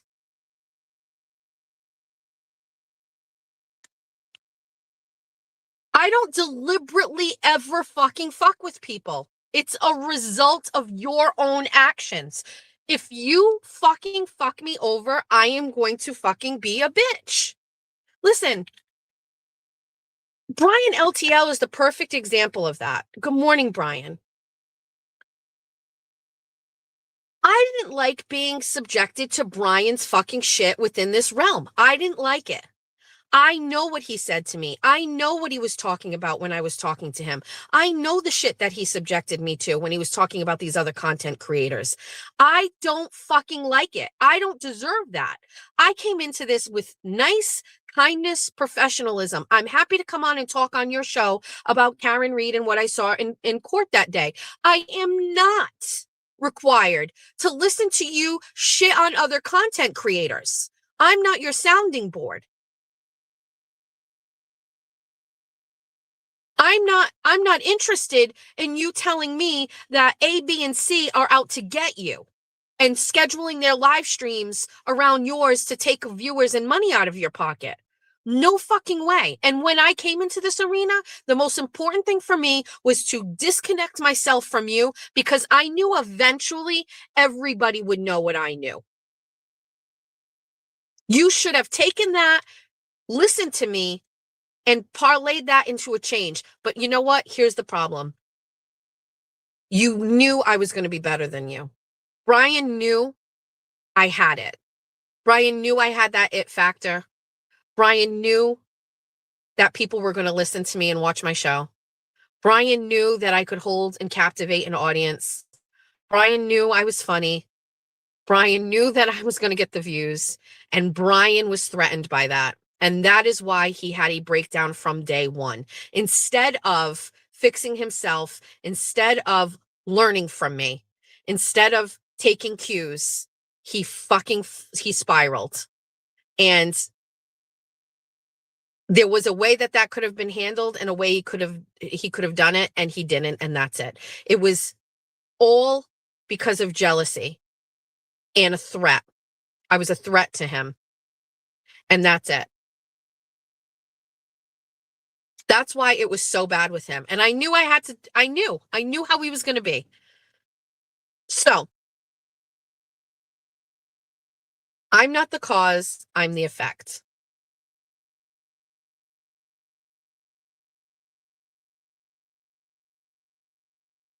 He has a meltdown every day now. Brian posts about me every day. And if he doesn't post, hit the replies and you'll see he replies about me every day. That's it. It doesn't have to be this way. Brian can change. Brian can try. I don't know. Whatever. I don't even care about these people anymore. I don't fucking care about these people. I don't care about Brian. I don't care about Nan. I don't care about fucking MLP. These people, their problem is with me. But newsflash, I will always be here. There is nothing you can do about it. And it may change and it may turn into something else, or I may do a different platform, or I may go work for somebody else. Who the fuck knows? But I'm going to tell you something. In all of the years that I have been doing this, it doesn't matter. I just keep coming back. Surprise! It's me. I'm here.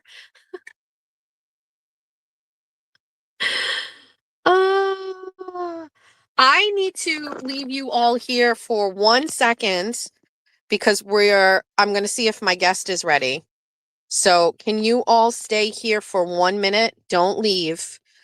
Let me be right back.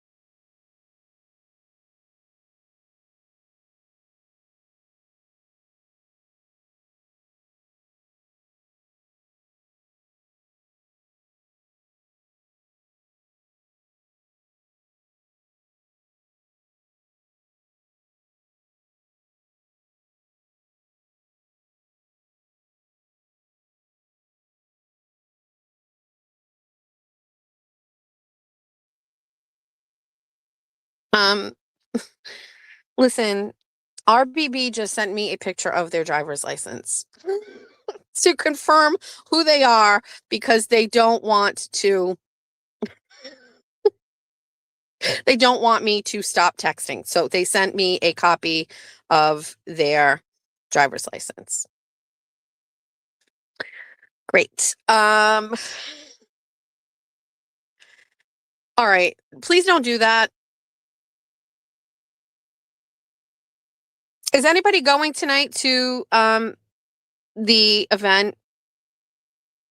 Ben is here in the chat. There is a event tonight, the Braintree Republican Town Committee. Don't let that sway you. You don't have to be a Republican to go. But tonight, all 3 Republican candidates who are running against Maura Healey are going to be in attendance. This is a $25 fee, but there's light appetizers there. There's a cash bar. I'm going to be going. I feel like this is our, what do you call it? It's like, this is the official kickoff to the campaign season for 2026 for me. Just so you know, this is how I feel about it. Bridgewater is Never Neverland. Mermaid Bunny Mary is going. Okay, perfect. Oh, it's in Bridgewater, not Braintree. I'm sorry, it's Bridgewater. Did I say Braintree? I always get the B's confused. But I'm going, some of my members from the RTC are going. Um, it's casual, by the way. Don't dress up. I'm wearing jeans. Um,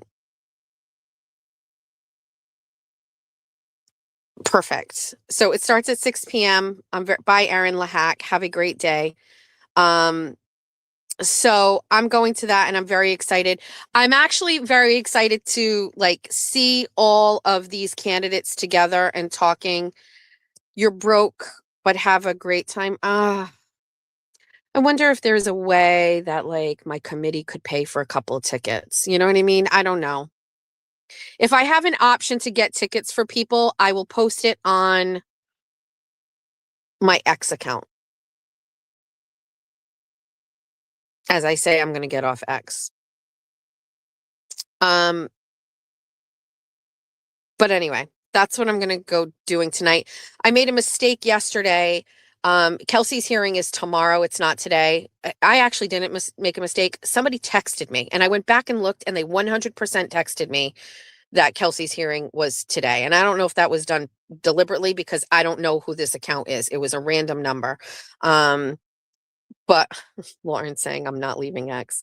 Kelsey's hearing is tomorrow at noon, which just works out so much better because Salem is like an hour and a half away from me. But we will still be attending and going and giving you live from the courtroom updates on any hearing that involves Kelsey. Oh, that's nice of Mermaid Money. Mary is saying she'd sponsor someone. I am officially covering the Kelsey case. There is a Kelsey Fitzsimmons Facebook group. I know there's two. There was one original one. I just accepted a role to be an admin on that. I was asked a while ago. I kind of stayed out of it because it looked like there was some drama, but things have seemed to settle down. There's like 4,000 people in that group. So yesterday I just posted like, I'll be covering this case going forward. And it looked like it got some people talking. So I don't know the exact name of it.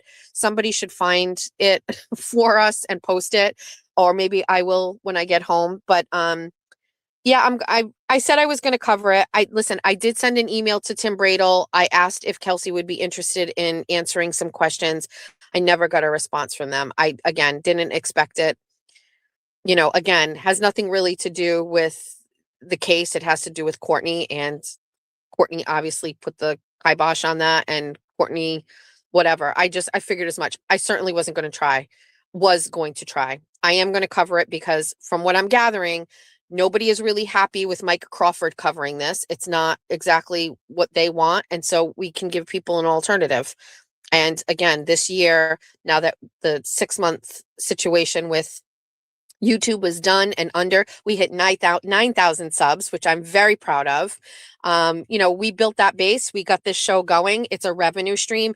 Now I can add everything else. So going back to covering courtroom cases, live tweeting during hearings. We have Aiden's coming up on the 23rd. Obviously, I'll be at that. We have Adam Gauthier, who is the guy from Somerset who was drunk driving from New York and he killed a family here on Christmas Eve. Like I'll get back in the courtroom. I love doing that, but we're doing everything. And then we're writing stories. On Saturday, I talked about the story about the gentleman that was killed by a cop, and added some depth to that. I wrote that out in a story. As soon as we're done, I'm going to publish that today on my Substack and get that out there. We're still doing shows. We're still doing morning 24 and 24s. We're doing court cases. We're writing investigative stories, and we're doing politics. It's exactly how I knew it was going to go. It's exactly how I planned it. It's exactly what I wanted. It's great. I love it. I see a $99. Is that G.I. Josie? It's very generous. Thank you very much.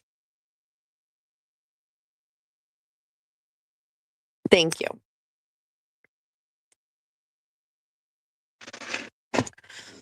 So we have courtroom live streams. We have,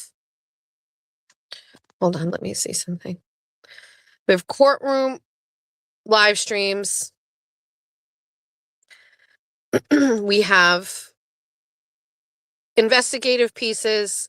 We have morning fun. We have Bunny After Dark. We do the Saturday shows. We have all of the things. It's exactly what I wanted. Don't forget to wear purple for Kelsey tomorrow. Is anybody going tomorrow to Kelsey? That's up there. That's in Salem. That's far away. $20 super chat from Karen Black. Thank you, Karen. I saw Karen say she's happy that I'm back in the courtroom. I know a lot of people followed me for that kind of stuff. So again, it just, to build this and to do this whole thing, it took time, you know, but I feel like I did it the right way. You know, like built the base on X and then parlayed that into YouTube. You know what I mean? So now we have pretty substantial bases of everything. We have a base on Substack. We have a base on X. We have a base on YouTube. The only one I really kind of need to work on is Facebook, which I think is great.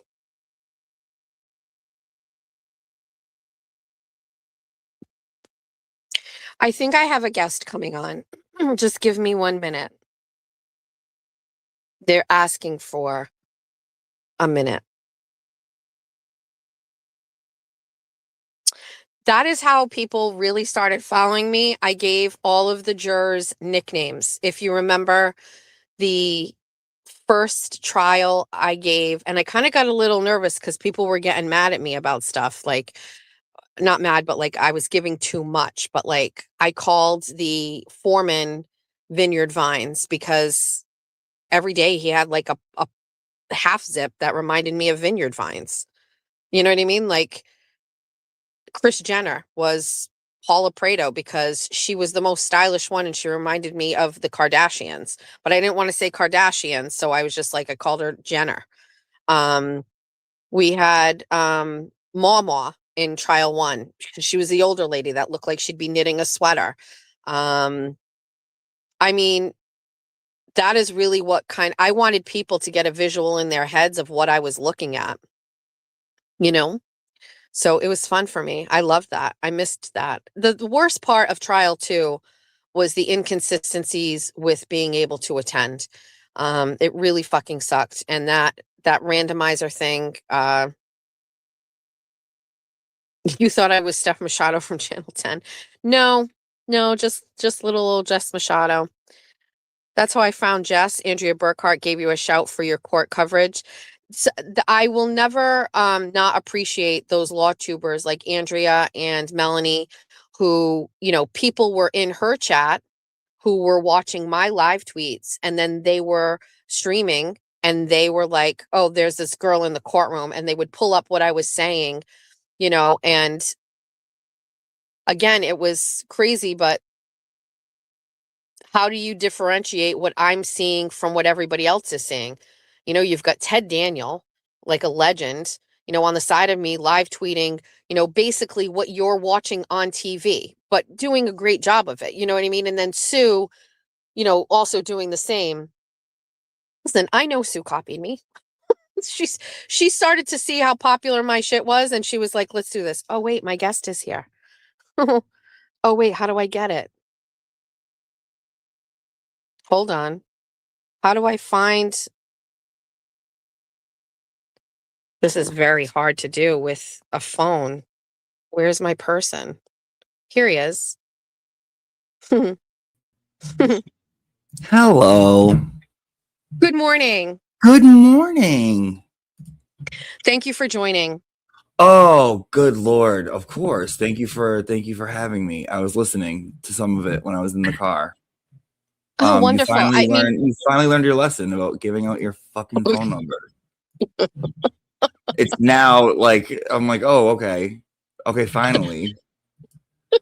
Like, what do you think, dude? What do you think, dude? And then something happened like the other day, and you were like, I'm not going to give out any more information that just leads them to find out more stuff. And I'm like, you're starting to get it. Here you go.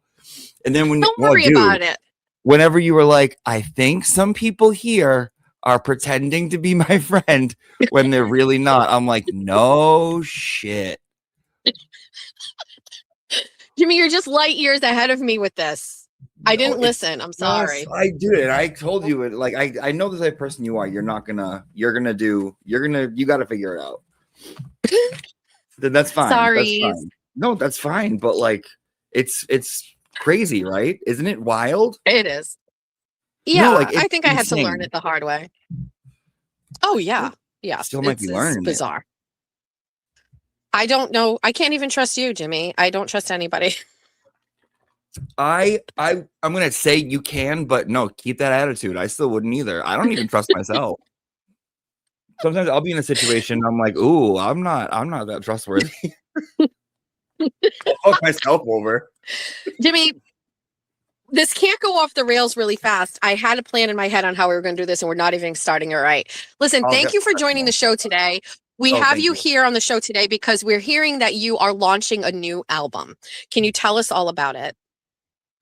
Yeah, it's the first full one. It's the first full one that I've ever like done and put together with like a cohesive theme.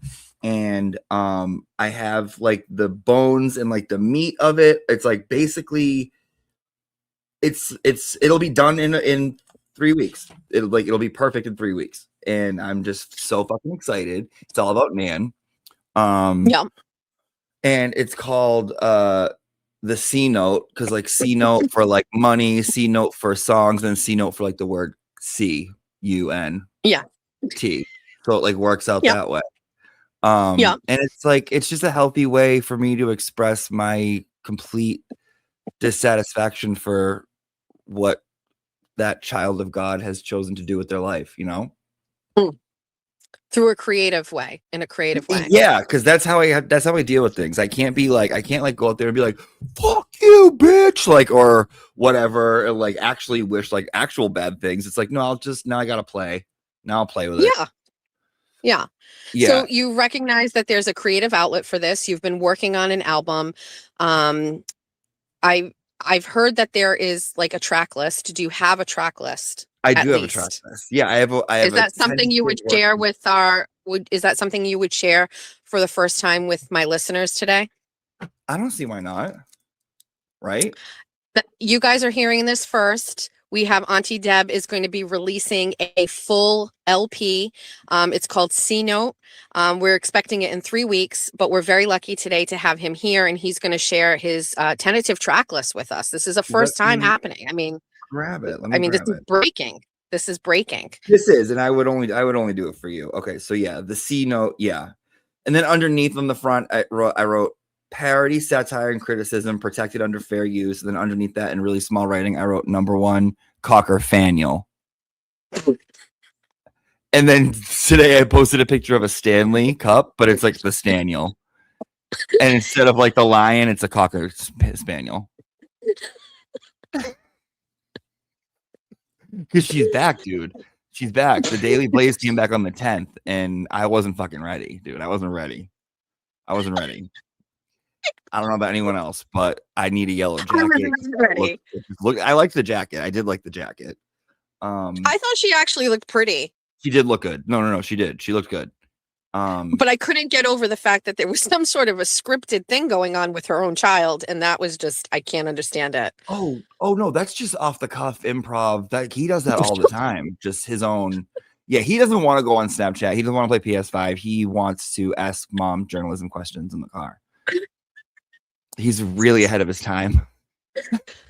I wondered though, as it was happening, like, don't you think that Blaze deserved to know like what his mom says about me and you on the internet? Like, she's talking about bullying, and I feel like he has absolutely no idea that his mom is an absolute menace on Twitter. Dude, I feel bad for him because I feel like he's actually a nice kid. He seems like a nice kid. He seems just like a regular kid, and he's like, after she was like done like yelling at him, he was like, yeah, whatever, free Lothario. Like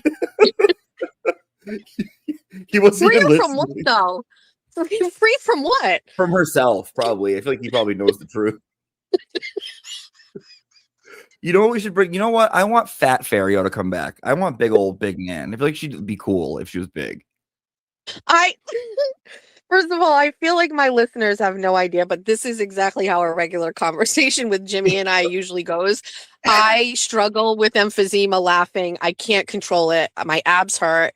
I do want her to come back fat. I feel like that Yeah. would be, yeah, Humbling. I agree with that. Yeah. And then I'm gonna get skinny. I'm gonna go get the lap band the minute she gains weight. It's gonna be great. We're gonna Dude, I reverse told you, everything. I want you, Gilbert Grape. Can't leave a house unless it's with a crane. Huge, like big fat twin sisters on TLC. That's how you need to get that big for the people.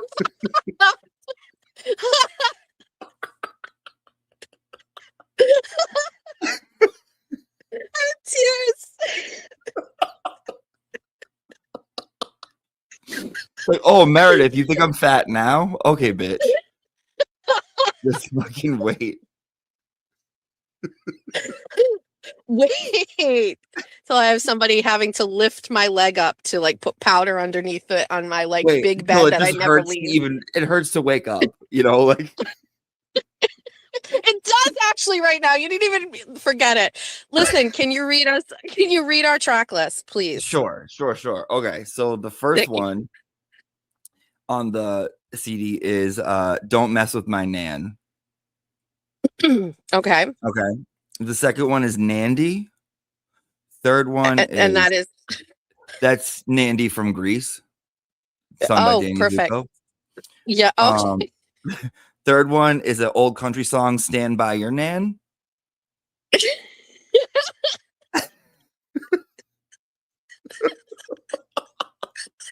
And show the world you love her.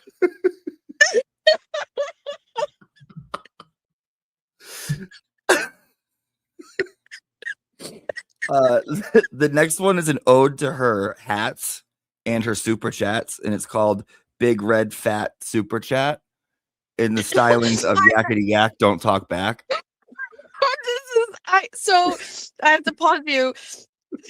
Jimmy told me these track listings and he gave me a little taste of that particular one and I can't get it out of my head. That one is gonna slap. I just know it. I know it. I know. That was fun. That was fun. It's for the whole family. Next is Nan, You're Not a Nice Woman, and the stylings of Man, I Feel Like a Woman. Then so that is my favorite song on the that's my favorite song on the album. Dude. I like these the two, number 5 and number 6 are really about her transformation into the Nan she is today. Because that one is followed up by starting with the Nan in the mirror.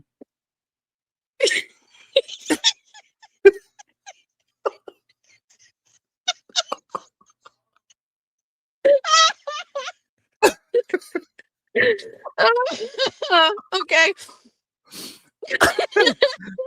And then we go back to party mode and we do Nacho Nan, because she had her own nacho night. I don't know if you remember, but she had like a fucking meet and greet.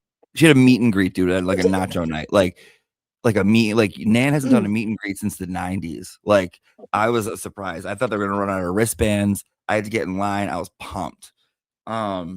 So that's like Nacho Nan. I wanna be a Nacho Nan, right? Like just fun. Then there's Piano Nan. I can sing see us a song. You're the Piano Nan. That one I decided to do half of it in Spanish just for no fucking reason, because I know like she'll neurotically be looking up like the translations and it's pretty shady. Then there's Nan in My Pocket, which I'm excited about. It's my Atlantis throwback. Then we're gonna round out the album with Rocket Nan. I'm not the Nan they think I am at home. I'm a Rocket Nan. Penultimate song is telling me that one. penultimate song is She Wasn't Nan Enough for Me. What are you thinking? Do you know about us back then? She wasn't Nan enough for me. And then we're gonna end it on a nice note with take it back to the Beatles with I Want to Hold Your Nan. I want to hold your Nan. I want to hold your Nan. Oh, did we lose Jimmy? No, I'm right here, hon. Can you hear me? Oh my God, I Hon? didn't hear that. You have to sing it again. I want to hold ahead. your Nan. I want to hold your Nan. I want to hold your Nan. You know, just hold your nan. Just grab your nan, hold her. You know, keep her close. Stand by her. Stand by your nan. Can you That's give us all. a taste of Nan in the Mirror or no? I can give it to look, I gotta look through. I gotta see what I can give it a little taste of. But like so here's what I'm gonna do, dude, is I'm gonna sell physical copies and I'm gonna make like you said, right? I'm gonna include a booklet, but I'm also Yes. gonna include like the notebook that I'm writing everything in. I'm gonna photocopy it and I'm gonna include that. And I'm gonna include prints, and it's gonna be Liner like notes. $100. But like it's only gonna be like on the Yep. CD. And I'm only gonna sell like 50. Take my of them money. max. Yeah, I just feel like it's cool. Like it's cool, it's niche, and like the people need it. We need it now more than fucking ever, dude. We got MLF pink ladies running around. We got her kids jumping in here looking like the Columbine shooter. We got Meredith up in here freaking out. Like we need this. We need this. Dude, Well, the music heals, father for was sure. in my chat room, I guess, being like, give me your you want to know where I live? I'll send you my address right now. And I'm like, whoa, dude. Is this Grinder? What's going on? What? Like, yeah. I didn't even see it till after. Like, no. Keep your dusty family in line and teach them about wine glasses because she used the wrong one. Oh, I can't. Did we go over that? I can't. Dude, her No, $30 but I glass can't from believe you're Pottery Barn. unlocking that. I know. Dude, that I was a can't. Pinot Noir glass. She was drinking Pinot Grigio. She's gonna be a bitch about it. I'll be one right back. Jesus Christ. And I'm not even like that kind of Jesus person. Christ. But like, if you're gonna split fucking hairs, Yes, you are. I am. You No, are you're right. 100% You're that right. kind of You're person. right. You're right. You're right. Are I you could going do- to do a What? CD launch party? A CD I launch don't know. party, like an That's album what I launch do. party. I'm not like into the whole like party and in-person thing. But what do you think? I don't know. What do you think? But at a minimum, you have to have a listening party. Back when Nick Lachey left 98 Degrees and he launched his first solo album, they did like a listening party at 92 Pro FM, and I won tickets and I went, and we got to go to the studio and listen to the album and like talk to him. And I feel like you've got to give people at a minimum that. You know what I mean? No? You think so? I don't know. What do you think so? Like, what is a launch party? Do I you, don't like, know. did everyone listen to it? Yeah, well, yeah. I mean, you have a DJ spinning the fucking tracks while everybody stands around and drinks, and Really? like that you have a DJ like playing it. What do you mean? Yes, I don't know. I've yes. never A done that listening kind of party's thing. different. Okay. Well, I mean, you're an award-winning recording artist now, Jimmy. Like, you have to start taking this seriously. Like, let the label handle this. Okay. You're right. You're right. Because you know what? Everything changes after the Grammy. Everything fucking changes. It's like It is. a whole Yep. new world. Yeah. It is. Yeah. No, you're right. You're right. I could do Nandy. I could do a little Nandy. Man in the Mirror is fucking Give it. hard, dude. Okay. All right. Hold That's on. all right. Let me set it up. And also I want to like learn this all on the piano and do like a piano version too. Can Jeff play the guitar? I asked him if he wanted to be in a band, and he was like, I just started. And No. I'm like, so did I, Jeff. What, you can't play an instrument? You're not going to catch the gay through music, Jeff. Like, it's okay. Dude, he was so funny going through the chart. He was so funny. He was like, is he a fucking Italian or is he fucking Italian? You're like, I don't know, Jeff. He's like, well, I can't make that my decision until someone tells me if he's Italian. So funny. Jimbo. He called you Jimbo. I Jimbo, know. right up top. He can. He totally can.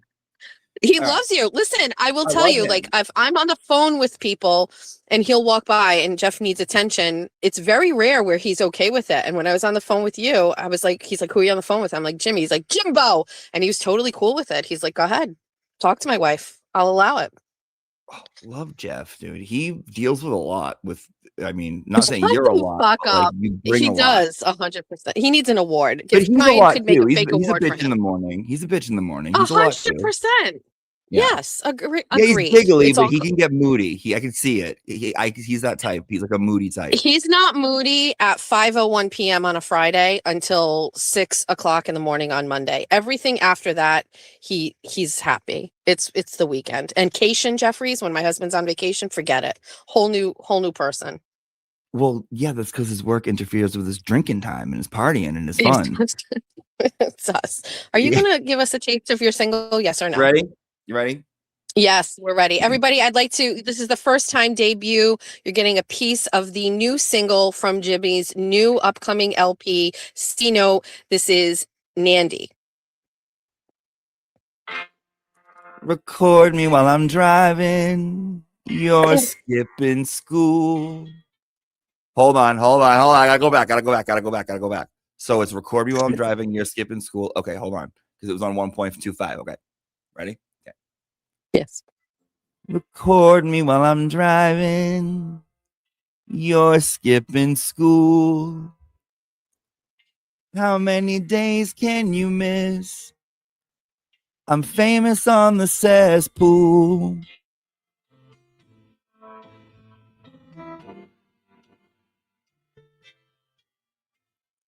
Candy, Oculus 3, or an iPhone 17. Mommy's a star. I've come too far, and you ain't stopping me. You're pretty much grown. I'm very known. I did it 500 at a time. Don't cry. No more, mommy. Oh, Nandy. And that's all I'm giving you because I'm charging for this shit. So that's all I'm giving you. But You know, guys, you just heard it first. You heard it first. That is a debut single from Jimmy's upcoming album, C-Note, called Nandy. Jimmy, I honestly think that you've done it this time. This is amazing. Reading the chat, everybody is losing their collective minds. They think it's so good. They can't stop. They want more. You're saying this album will be ready in 3 weeks. Is that what you're saying? Well, yeah, because I have, okay, so the ones that are all written out are like already written, and I'm doing it in my fucking new notebook that I just made for my merch store, my Massachusetts Sea Glass notebook, because I got that in Urban Dictionary. Where can people get your merch, Jimmy? Where can people get your merch? Right at the fucking merch store on the Auntie Deb channel. But here's the kicker, because I'm doing a little surprise today, because I got a little something like special today that I'm gonna like be like, okay, if people want it. I only got 30, but if people want it, I'm gonna release it today. So there's a Massachusetts Sea Glass notebook. It has the definition, which is shattered pieces of taillight from Karen Reed's Lexus, and use it in a sentence. Every year once the snow melts, my lawn is covered with Massachusetts sea glass. I just think it fits. It does. Don't mess with my Nan is done. Sandy's done. Stand by your Nan done. Super chat done. Nan, you're not a good woman done. Nan in the mirror done. Nacho Nan not done. Piano Nan done. I also might have done Nan tweeter instead of man eater, but that might be like a special one.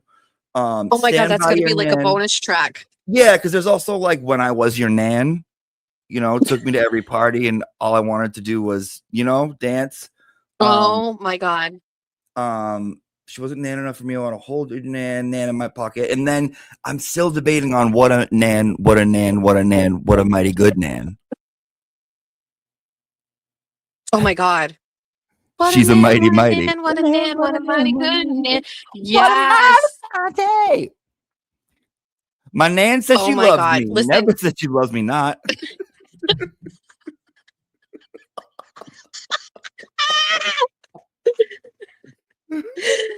People are in the comment section asking if they can pre-order the CD. They will be able to, yes.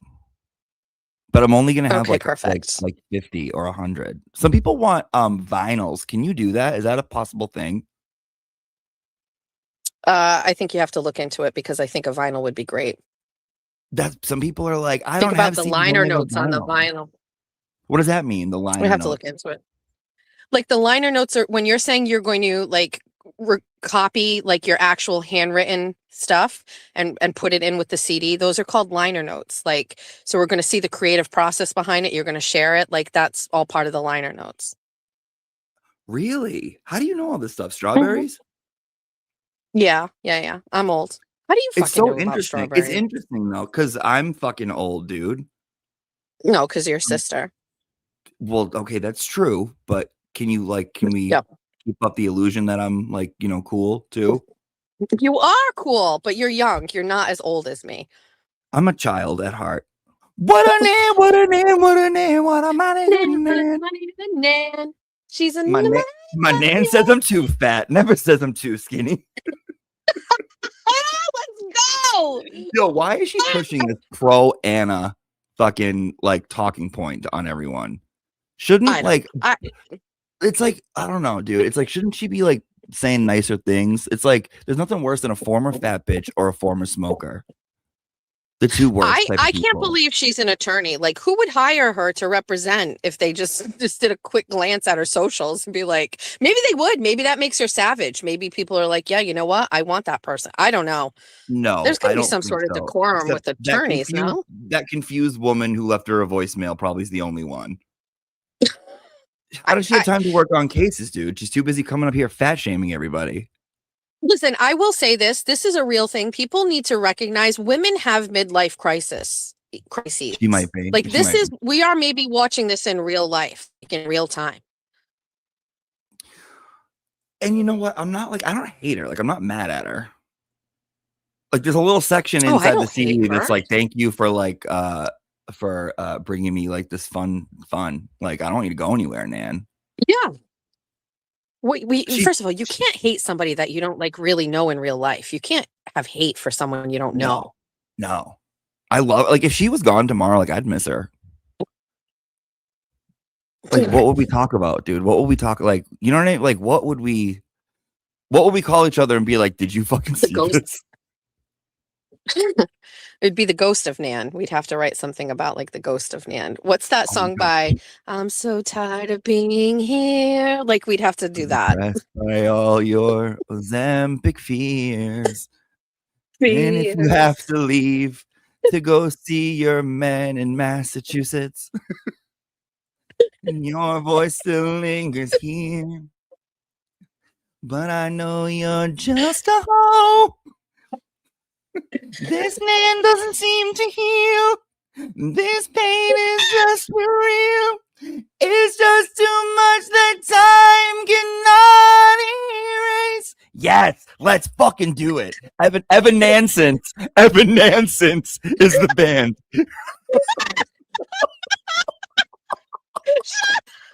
We have to. I need to be resuscitated. Dude, the album cover is already perfect, dude. That face she makes is like the one that says on her Twitter. It's fucking, it writes itself. We don't gotta do any work. This is fucking beautiful.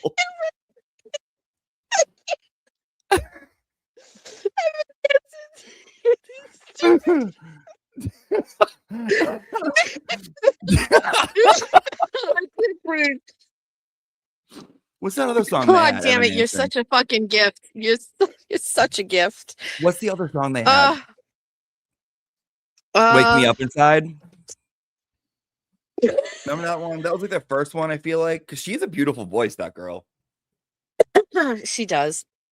What's that other song? Jar of Hearts. By that other girl. I feel like there's some potential for that one too. Yeah. Yeah. There's potential in that one. Like, you think like more depressing songs with her, with the Nan? Well, you were talking about if she was gone, so we would need a whole new album for like the spirit of Nan, like, you know what I mean, like her ghost. Every day I pray for you. Every super chat. Every time I'm fat. I can't no more, please. We would have to have the person who makes all the AI videos. With you, poor dude. What happened to her, dude? Who would make Blaze perform at gunpoint if she was like gone? You know, dude, Mommy Dearest, they got nothing on Nan. Nothing. Joan Crawford, who? Oh my god. I'm not judging. Are you doing class today? I think I got one for like 10:30. I'm just gonna go over my Nan stuff because I got fun, exciting. What time Nan is it news. now? Why? You're trying to kick me off? You want me I have to go. I've overstayed my welcome. All right, I'm just gonna leave. I'm just gonna go kill myself. Bye. I'll talk to you later. Bye. I'm gonna go. I'm just gonna go. Wait, hold on. I want to know what time it is. I started this at 7:30. It's You 9:30. don't care what time it is, dude. You'll be on here 4 hours spilling secrets. Come on, spill some secrets. Tell us secrets. I don't have any secrets. Come on, give us some I'm going to secrets. start What do you heading know? home. Everybody knows that I'm at least going to start heading home. I'll drive. Not And everyone does not know that. Everyone does not. I- Look at everyone in the chat room. They're like, no. Listen, somebody in the chat is going to say, go pick up TT. And she's at work. And they're Dude, going to say, where's- go pick up Where TT. is TT? Go get her. TT works at the courthouse because I need to keep my people in the courthouse in case I catch a case. Go bring her a So cheese. TT, I can't walk into the courthouse right now, Jimmy. There may be a warrant out for my arrest. I'm not walking into a courthouse. MLP is calling a detective. She's meeting with the detective today. Okay. We're gonna You see lay your- low. You see your vest? You see your vest, dude? Her Come on. vest? Yeah. Are you gonna be covering Kelsey? Yes, tomorrow at noon. What's going That's a on? haul. tomorrow, It's man? out in. I don't know. There's a hearing tomorrow up at Salem Superior, but it's far. It's fucking an hour and a half away. That is a long. But I'm fucking going. drive. Yeah, I'll be there. Is I Mike mean, gonna we be can't there? let Mike Crawford be the only person reporting from the courtroom on this case. We can't allow. It's no different than Grant. You can't let these guys think they're the end all be all. You can't. You got to give them an alternative. So And you like discuss I will more cover like it. what's going on. Crawford kind of just like shows it and like doesn't really like give an opinion. I feel like he just kind of presents it. But yeah, people are gonna want to like know what's going on. I like to And just are look. you- I have. Go ahead. I just like to be able to see things and then I can share what I see. I like doing that. I see this, let me show you this. Even stuff that people like don't normally think of. If I'm seeing it, I will tell people what I'm seeing. It's fun. And that's the best Go part ahead. of you, I think. It's not the best part of me, Jimmy, but it's a good part of me. What were you going to say? This is your show now. You're doing radio. Thank you. You're doing radio in Worcester. Yeah, so that guy, that show, they asked if I would reoccur, every month, come on and do a segment, which is In great. studio. No, I call in. I do a call-in segment, and it's usually like a half hour, and I just call in and talk about whatever is going on. But apparently, they got a really great response from the last one, and they were like, "We'd like you to do this reoccurring. Let's start off with once a month." And so, it's good for me because then people, will find me that normally don't find me because radio is a different thing. You know what I mean? So, happy to do it.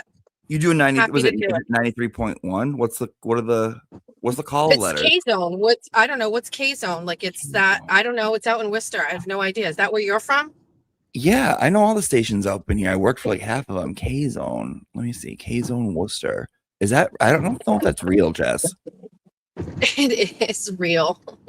This might be one of your haters trying to. Oh, 105.3 A. This is new. Oh, this is new. This must be fucking new. Is Is it? it sport? It's sports. It might be sports. Who does the morning Yeah, it show? might be There's a sports. guy in a hat. Oh, that Sherman. Sherman does. Sherman works here now. I don't know who Sherman is. Wait. He I did, met Phil. Phil was I'm- going to Karen Reed 2.0. He was there. He's tall, and we got to know each other. And then he was like, "Hey, come on my show and give me, fill in on what's going on out here." And I did during the trial once in a while. And then occasionally he would call me and say, "Can you pop in the mornings?" And now he's like, "Hey, we'd love it if you could do it every month to start." And I was like, "Sure thing." I love to you chit know chat. Sherman. If you know radio Massachusetts people, you know fucking Sherman. He's like black. He's like white hair. Oh yeah, I know. Yeah, I know who it is. Yeah. I think Yep. Sherman Whitman. He's like, "Hi, good morning. I'm Sherman Whitman with the weather on WTAG Morning News." Sherman Oh, Whitman, that yeah, sounds dude. very- But like sounds old very school radio professional. guy. Yeah, he has like a really cool radio. Yeah, Sherman be working there. Okay. Yeah, I used to do this on Howie Carr. I would call into Grace's show and do a segment once a week on Thursdays and just kind of talk about whatever I've been following or covering. So I don't mind it. I like it. It's fun. And now Nan's on Anything there. to whore myself out there and just let everybody know what I'm doing, You have to. No one else is gonna do it for you. You have to. Are you going to Aiden's on the 23rd? Of course. Or are you I going to be love shy? Court. Or are you going to be shy? It depends. If I'm in one of my shy moods, I might be shy, but I do like Right. going. Right. You better not be shy. Are you gonna be there? Yes, of course. Oh, then I'll go. Yeah. I mean, I like going to his stuff. It's like very entertaining to me. Yeah, I agree.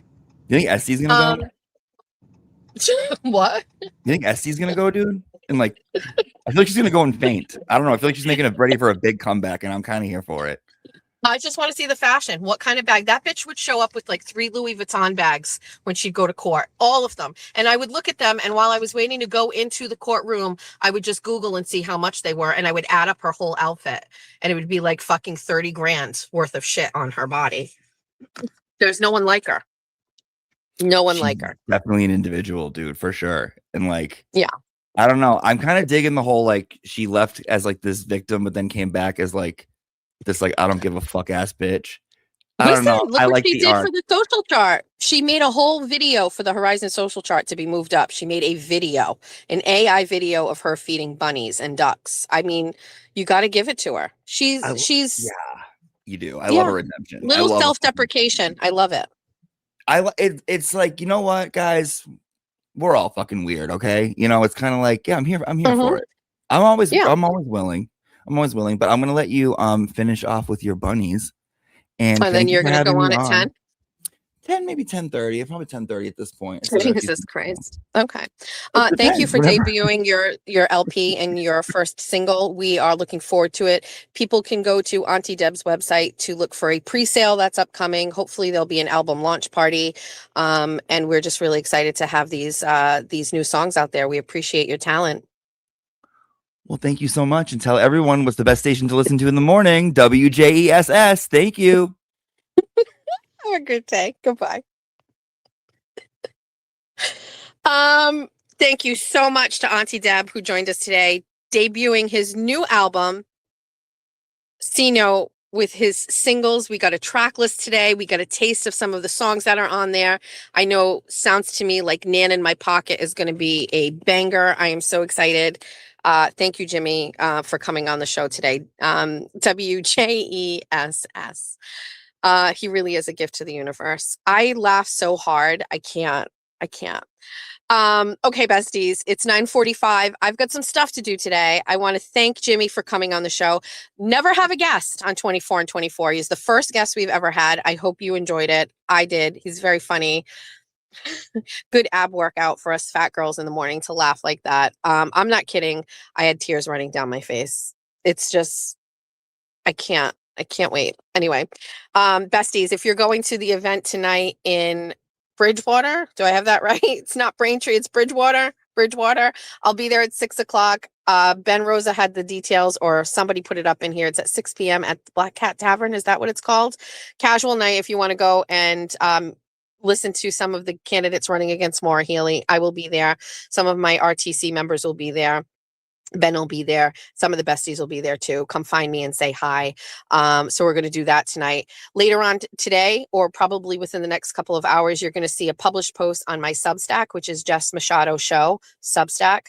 And that is the written version of the story that I talked about on Saturday's show. So if you are not subscribed to the Substack, please do that. It's free, or you can, buy a monthly subscription to that to help support the platform. I didn't put it on the bottom of the screen because I always forget, but my Venmo and my PayPal is there if you would like to support what I am doing. And the next time you will see me will be tomorrow for 24 on 24 in the morning, but it will be a quick one because I think we'll do a 24 on 24 after the Kelsey hearing on the drive home. We've got an hour and a half drive. So we'll do a short 24 on 24 in the morning. And then tomorrow we'll do a 24 on 24 in essence, in its original form, driving home from a court hearing. So we'll do that tomorrow. And then we have Wednesday, Bunny After Dark. Schedule is back to normal. I see no disruptions in that. So we'll just continue with the Wednesday and Saturday. Now, tomorrow was supposed to be the debut of the political show.